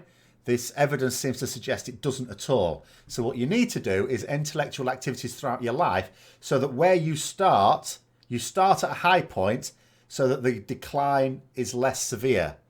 So, yeah, the evidence seems to suggest that you can't halt mental decline as you get older. So you just have to start from a very high point. Can't I take protein shakes? Yes, but I can still only physically get so much anything into my body. What's going to happen after surgery? Basically, it's full liquid diet because what's left of my stomach will be swollen to hell because a surgeon's just hacked at it. So it's going to be very badly swollen. So I can only sip things. I can't. It's not even like liquid diet as in I can only have liquids. I can only have a sip at a time. And I've still got to get a massive amount of fluid into me. And when you can only do a sip at a time, and also bear in mind, some things I won't tolerate. And I don't know what those things are yet because it's different for different people. I might take a sip of water and vomit it back up because it's at the wrong temperature. For some people, cold water will make them throw up. For some people, they can only have cold water. For some people, this thing might make them throw up or this thing. So I just have to try different things and see what I don't throw up. And even then, sip at a time, you know, limited in what I can actually get into my system, basically. Hair is overrated anyway. The problem with hair is, if I was completely bald, that'd be fine. Okay, I can Lex Luthor it, no problem. I can put a hat on if necessary. You know, head of hair, no problem either. I'll just go to the hairdressers every now and then. The problem is the intermediate stage between having hair and not having hair, because, you know, I'm not really one for... I'm certainly not going to use a comb over. I'm not one for, like, those sort of vanity aspects of it. So, yeah, but I also don't think... Because I also consider it an act of vanity if it starts happening severely to go to the hairdresser and say, just shave it all off. Because I would consider that almost as bad as a comb over. The only reason it's not actually as bad is because if someone has it shaved bald, you could always argue they just want that look, and that's fine. Whereas a comb over is a clear attempt to disguise something, or putting a wig on, even worse. Actually, no, it's not actually worse. That's better, I suppose. They're both pretty bad. Anyway, although odd and sometimes hated, you're excited for troll paladins. But my first legitimate Palatoon, you jumped on a Palad just to try out their own abilities. Kind of hooks you. Yeah, you see, I'm not going to play a Zandalari Troll Paladin. It's not quite the look for me. But I approve of the fact that there will be Zandalari Troll Paladins. If nothing else, it might reduce the number of Tauren Paladins. Yes, gastric bypass, yes. When is this happening? It is happening in about 10 days. Good bone broth. Well, no. See, my plan for that is soup, smooth soup, with some grated cheese melted into it. That's what they recommend. And I like cheese and I like soup, so that should be okay. So that's the way to do that, I hope. Unfair because the chap has to make a living, but I do find the long and increasingly adverts on Bluelist channel a bit annoying. See, I haven't watched his stuff for as I say, as soon as he fell out of favour with me after he copied someone else's work, when someone does that, it's like, no. Do I ever know? It's so unnecessary as well, because he used to be one of my favourites. Do I ever notice how most protagonists in movies have a nice head of hair and most bald and all? See, Sir Patrick Stewart would query that comment, Caleb. And most bald and receding hairlines belong to villains. No, I haven't never noticed that. But as I say, Patrick Stewart would query that. And to a lesser extent, Sean Connery in his later days. So, but no. Growing up, I mean, the meme was always, when it came to heroes and villains, is that the heroes had American accents and the villains had British accents. Obviously, as someone growing up with Star Wars, it was very obvious from that point of view. But it wasn't like intended that way. It was just a consequence of the fact they were filming in Britain. But it was an American film. Oh yeah, Bruce Willis as well. Don't know about Jason Statham, but whatever. But certainly Bruce Willis, definitely. So here's the thing then. As we're bringing up Bruce Willis, I had to answer this in a poll. Is Die Hard a Christmas movie? I suggested it was, because not only does it take place at Christmas, but the fact that it is at Christmas is an integral part of the story. But apparently there's some dispute about this. I don't know why. Yeah, I think so too. If the fact... Okay, it just being set at Christmas doesn't automatically make it a Christmas movie, unless it's in your face, which it's not in Die Hard. But the fact that being Christmas was part of the story, yes. Partly a coincidence. Generally, a lot of protagonists are younger and villains older. Sometimes. Bruce Willis needs to be put in an old folks' home. All of those people do.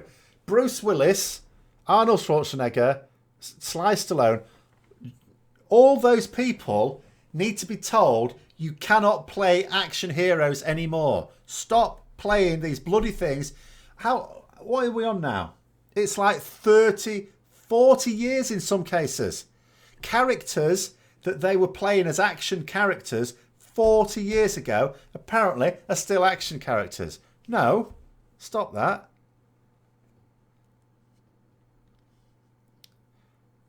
Die Hard gets played on TV more often during Christmas time. Wow. I don't think that's the definition of a Christmas movie, but I don't know. I don't watch television anymore. It's so long since I watched television, really. In fact, I can't even watch television at the moment because my TV's bust, and I can't be asked to get it fixed. I don't even know whether it's worth getting it fixed or getting a new one because I don't watch it, so I don't care. I may want to read Arnold's recent article on CNN about his recovery from heart surgery. Is it interesting? He's not going to be talking about. He's not talking about doing another film, is he? These people should retire. They do other things to make money, don't they? All own a restaurant together anyway, those three, and have done for some time. They always put Superman on New Year's Day. I like a bit of Superman. How am I liking Game of Thrones? It's actually very good. It's probably one of those things I'm not going to watch again, but I'm enjoying the storyline. I'm on season 6 at the moment, where it's actually spicing up very nicely. I think I've watched the first 4 episodes. So it's actually getting quite spicy now. You know, the first few seasons, I would say, you know, it was interesting enough. I carried on watching them. But now, I'm at the point where now, when I get to the end of an episode, I really want to watch another episode. So I've been going to bed a little later than I should have been, really. But it's still technically just there for when I'm painting my models. for some interest.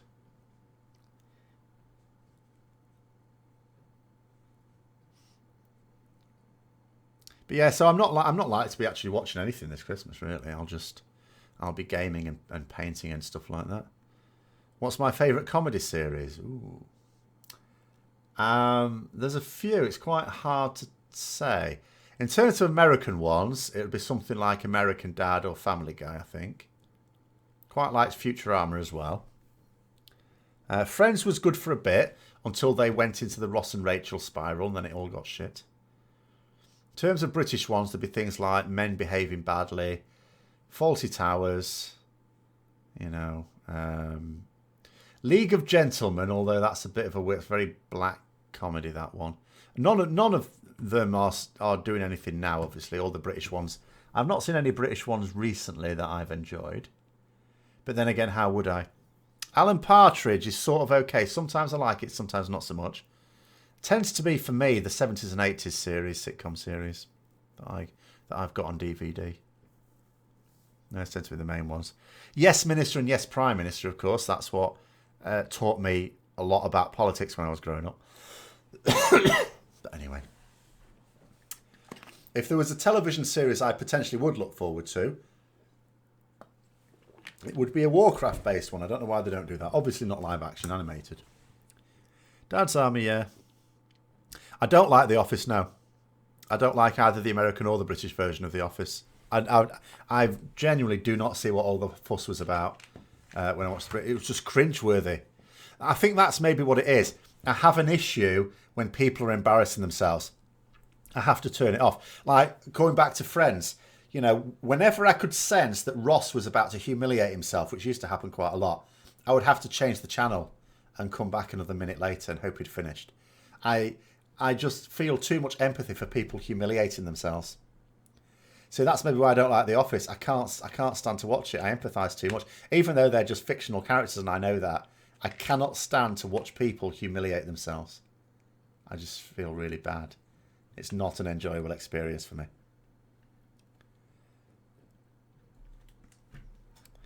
Office is one of those shows where I either love it or hate it. I don't hate it. I just don't find it funny. So I don't watch. In fact, I wouldn't even enjoy it on any level just because of that. Blackadder. Oh, yeah. Blackadder's one of the best ever.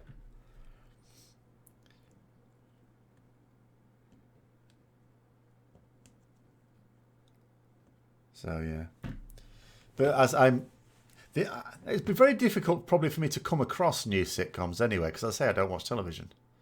So when I get them on DVD. To get them on DVD, I'd have to be reasonably sure I'm going to like them, which means they'd probably have to come with some sort of recommendation from someone whose taste I trust. But there's virtually no one in the world whose taste I trust. I think my favourite Blackadder was Blackadder the Second, but yeah, they were all actually very good. I enjoy all of them. Open All Hours is very good as well. That was actually set just around the corner from the judo club where I used to do judo. Not at the time it was set, because I was very young then. But yeah. It was on a street I used to walk down when I was going to judo, or back from judo. Black Books is also very good. I do like surreal comedies, and Jeeves and Wooster as well. I thought they were perfectly cast as well, yeah. The Jeeves and Wooster series. I have those on DVD as well.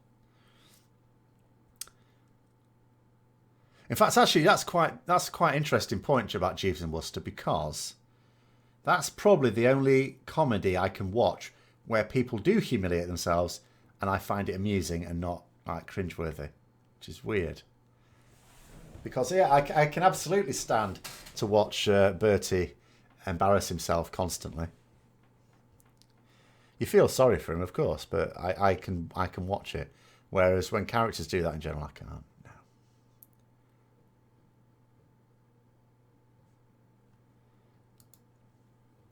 But anyway.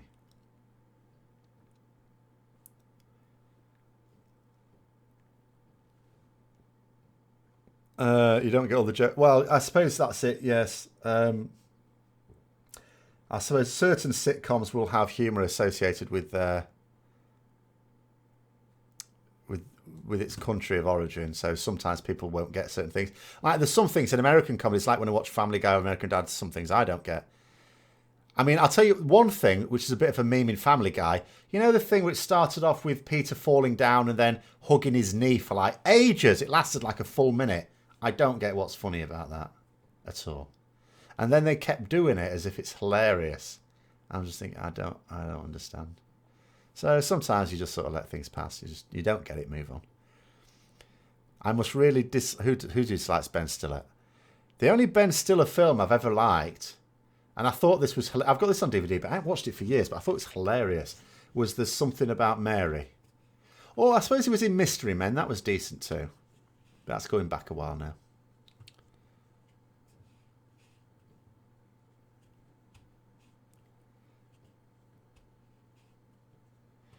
He does, but it seems like he's trying to do the right thing. What, Bertie? He's not. He's just trying to get out of everything. The main problem with Bertie, the reason why he gets into these embarrassing situations is because, one, he occasionally thinks he knows better than Jeeves, which is foolish. And two, he doesn't stand up to people that have no power over him, which is absolute madness, like his aunties. His aunties have no actual power over him. It's not like they control his finances. So he should just stand up to them more. And he's only ever once done that. You never understand the B thing with The Simpsons, with Central South America, or was it just...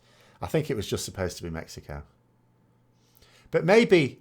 See, I mean, I wouldn't expect to get that anyway, because I suppose in parts of America you've got Mexican television. Maybe it's a thing there. Obviously, we don't get Mexican television here, so I don't know. Maybe it's a commentary on Mexican telly compared to American telly. Suggesting it's less sophisticated or something. I've no idea. Actually, wasn't that a thing? Wasn't someone's telling me now in The Simpsons they removed Apu? I know there's a bit of a furore about it, as if it was... I don't even understand what was so racist about the character. I thought it was a good character. But anyway, there you go. It'll be quite bizarre. I think in 20 years' time, everything will be racist. It'll be better just not to speak. We'll turn into... we'll have to evolve to be telepathic. Because we'll not be able to say anything soon.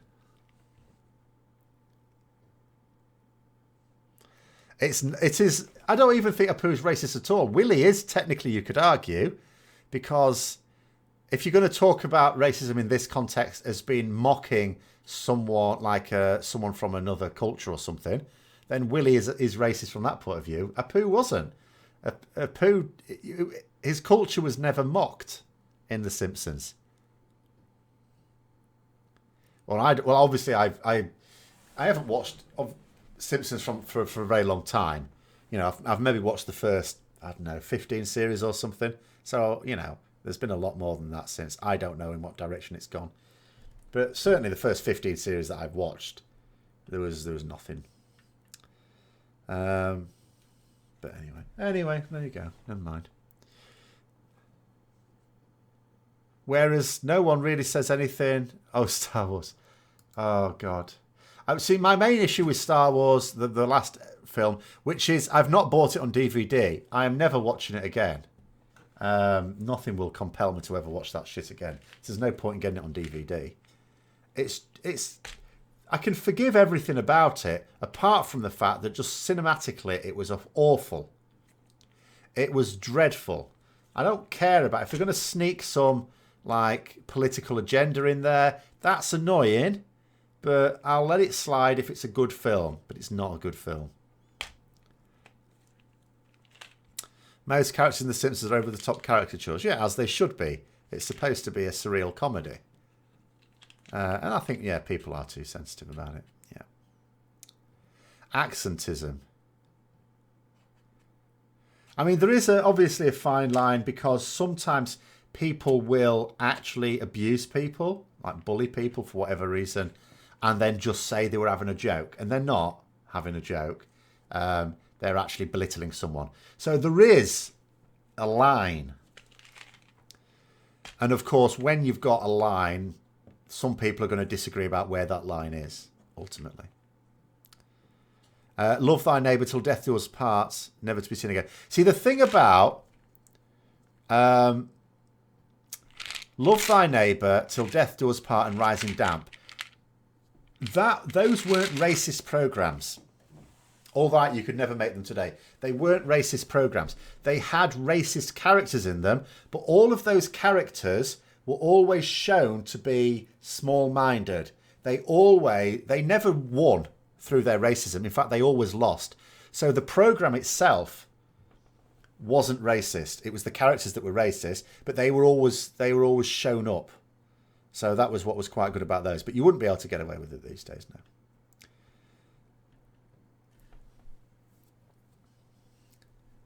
I should be flattered more people tune in for my personal for WoW news. Speaking of, I'm not sure that's true. Do I think islands are just beta for rifts? I don't know about rifts. I do think they're beta for something. I think everything to do with islands is a test for something. The reason I think this is, first of all, you've got this smart NPCs aspect to it. They're clearly going to be used for something grander in the next expansion. I'd bet my left bollock on that. And they're just trying it out. The other reason why I believe that islands are a beta for something is because it's a major new piece of content for BFA that they don't know what to do with. They even said, this is not just me looking at it thinking, oh, this is not very good. They clearly don't know what they're doing. They said as much in the alpha, you know. I mean, they took in the BlizzCon, not the one just gone, but the one before where they announced BFA. Obviously, they hyped up all the stuff that's going to be in it, but there wasn't really any philosophical discussions. Then when they started talking about the different bits of content in alpha, there was a point where they actually said, we don't really know what we're doing with islands. Like, someone asked, is it going to remain relevant through the expansion? They basically said, don't know. They didn't know what to do. They're making it up as they go along. So that's why I think it's a tester for something else. Because the islands has clearly come about as a result of technology, not an idea for which technology had to be developed. So yes and maybe, because I don't know specifically for rifts or something like it, but I do think for something. No one complains how they describe the French as cheese-eating. It was cheese-eating surrender monkeys. They did complain, but do you know why they complained? It wasn't because it was in The Simpsons. It's because a US politician, I can't remember who it was, a US politician used the term in the build-up to the Second Iraq War. Someone in George Bush's, it may have even been the vice president, I can't remember, but someone, when France wouldn't join in, called them cheese-eating surrender monkeys. So at that point, it was no longer in a comedy. It was in the arena of international diplomacy. And if there's one thing you're not supposed to do in international diplomacy, it's to cause or to call an allied nation cheese-eating surrender monkeys. As funny as it might be in another context, you're really not supposed to insult people. That's really not how diplomacy works. And people stupidly forget that portraying racism or bigotry does not equal promoting it. No, it doesn't. But there is a line, you do have to be careful. Because if people, and although it's a perception, if people feel intimidated by what other people are doing, even if they don't intend harm by it, then harm is being done. And it's just one of those things where you just have to say, do I really need to use words like this? Do I really need to tell jokes like this? Do I really need to have television programs like this? If the answer is no, it's just what you just do without them. Hi, Jason. Don't normally get to see me live. I'm not surprised if you're in Australia. I mean, you're only just seeing me live now. We've not got long for this world, or at least this stream. But yes, hello. So, where are we? I'm going to try and sneak it back onto us. So we're just talking about islands, yes. So yes, I don't know what they're planning for it. I know, obviously, I suppose we can see with the Arathi Basin thing, where they're going to be using smart opposite faction player characters. We can see some of the things again that they're going to use smart NPCs for. But yeah, I am actually quite interested. I was almost going to say excited, but I'm certainly interested to see in the next expansion what they're going to do with that technology. Because I think it's going to be further developed and they're going to announce their grand plan for them. Is that AB PvE mode for 8.1? I'm not sure. Hold on, let's have a quick check on MMO Champion. It's bound to have patch notes there somewhere. There's the new Warfront, obviously. I'm not sure it's for this one.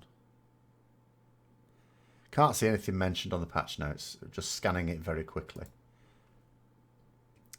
They're using PvP NPCs in Battlegrounds now. Yeah, well, what they're going to do is they're going to take a Arathi Basin, and you can go in as a group, but against you won't be enemy players. It won't be PvP, it'll be PvE. It won't be enemy players. It will be smart NPCs, but they will have... It won't be like in the islands. I think it's set up to be better than that. They will have all the abilities of that class that they would have if it was an actual player. And they also said that PvP talents will work in that. So although it'll be PvE technically, we'll be able to use PvP talents because it's like PvP against computer controlled players, basically. Smart NPC to address the faction imbalance. Maybe. Maybe that's what they could do. Yeah. Oh, yeah. That's a good idea. So if there's a particular faction looking a bit ropey, that is a cracking idea, Danny. Yeah, you could just... You haven't got any players to throw into that shard. Throw a load of smart NPCs in. Who could go around pretending they're doing world quests. Maybe they'll even steal my kills. You'd quite like marauding AI. Or another thing. Okay, while we're on the subject. So coming up to a world boss or a world elite mob for a world quest that you can't solo. But it's like bad time and there's no one else about to form a group. Sign up anyway. Smart NPCs to the rescue. Dial a smart NPC. And you can get a group for you so you can help take it out. Oh, the possibilities are limitless. Maybe MMOs will truly become a single-player game.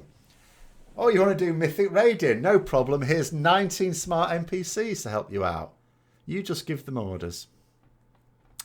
Maybe not quite that. Maybe a companion like in Star Wars The Old Republic. Maybe. Yeah. Maybe that'll be the big thing for Revenge of the Potato People. We get a little follower to go around with us and do useful things. Is it really needed in WoW, though? I ask myself. I'm not sure that it is. I can't really see what it would be useful for in WoW. But that would be a potential use for the smart NPCs, certainly. You'd like marauding AI NPCs out in the open world to mix things up a bit. Like PvP without annoying players. Then you get annoying NPCs instead. If this pushes towards an old god next expansion... No, old god's this expansion. I am still convinced that the old gods have been tackled this expansion. We'll likely see a more developed version of the Legion invasions going to the Legion infested worlds, blah, blah, blah. I don't know.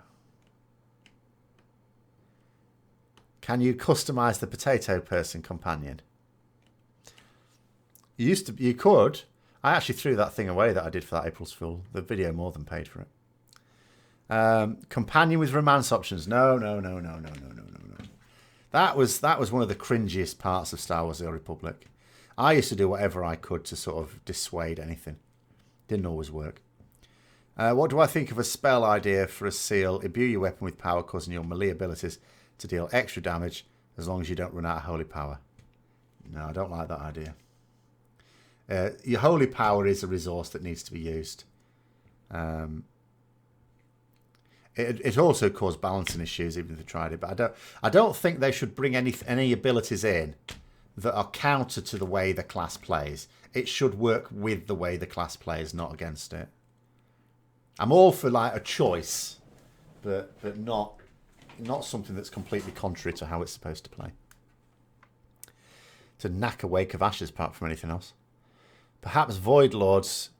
Yeah, the thing is with those, like the old Void Gods, and they're a little bit too powerful, and they hardly ever come into the universe anyway, because they can't stand very long. So, I mean, I'm sure the Void will become a much more serious enemy, but the old gods that we have on Azeroth, I'm convinced we're getting rid of. People never shut up about the romancing companions. I just think I find it cringy.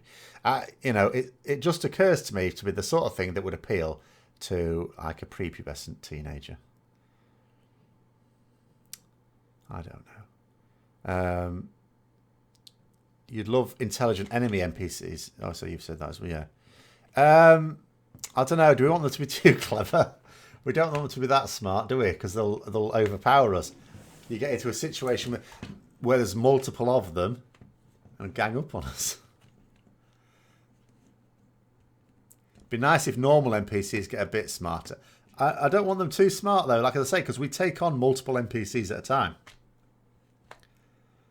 It's BioWare, half the audience plays for the romance dialogues today. That's disappointed.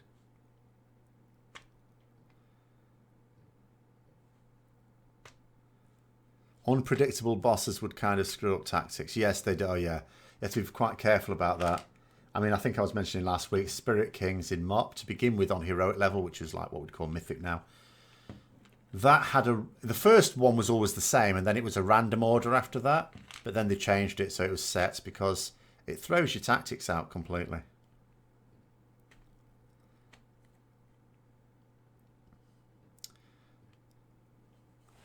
You wonder if NA realms are up yet? Well, let me see for you.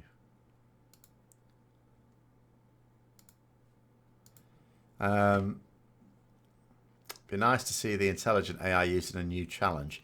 New version of Mage Tower for new cosmetic reward titles. That might be more interesting, yeah.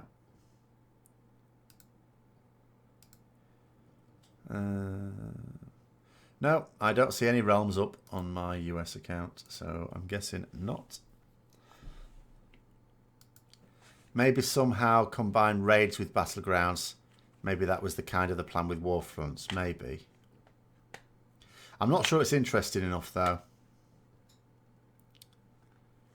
The only time you enjoyed having romantic companions in video games in Skyrim, you had a wife in every city. They were useful, though. They made money for you while you were away. You sound like a terrible... Your character was awful. So no, can't log in at the moment. It's still... I mean, again, what time are we on? I keep forgetting how many hours we're behind. We're 8 hours behind. So it's like 1 o'clock, isn't it?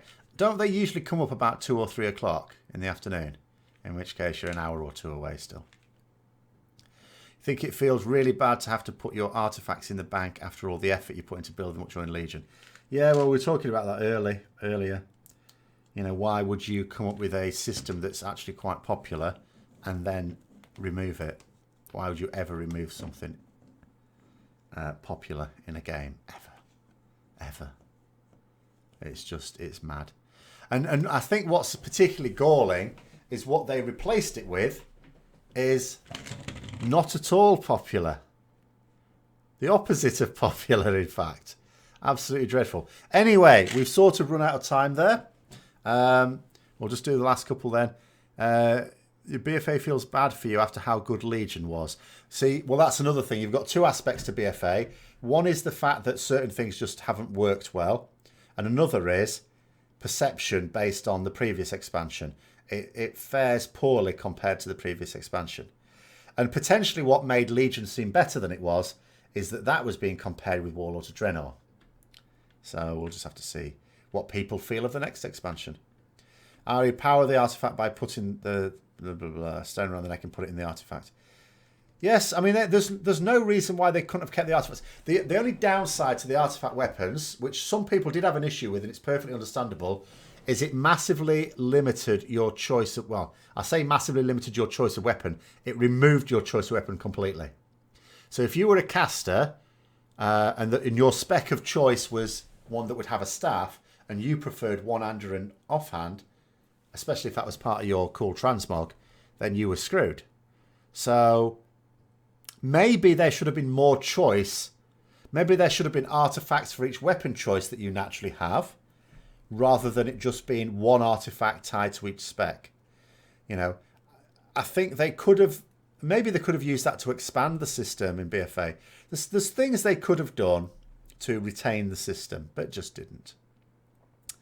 Couldn't they have just taken the artifact trees and pasted them onto the base character system while leveling up? Well, their argument there would be that those abilities were tied to the artifact not us. It was the power of the artifact we were holding and not our character's power. You know, they think they were doing us a big favour by even allowing us to have some of those abilities as talents.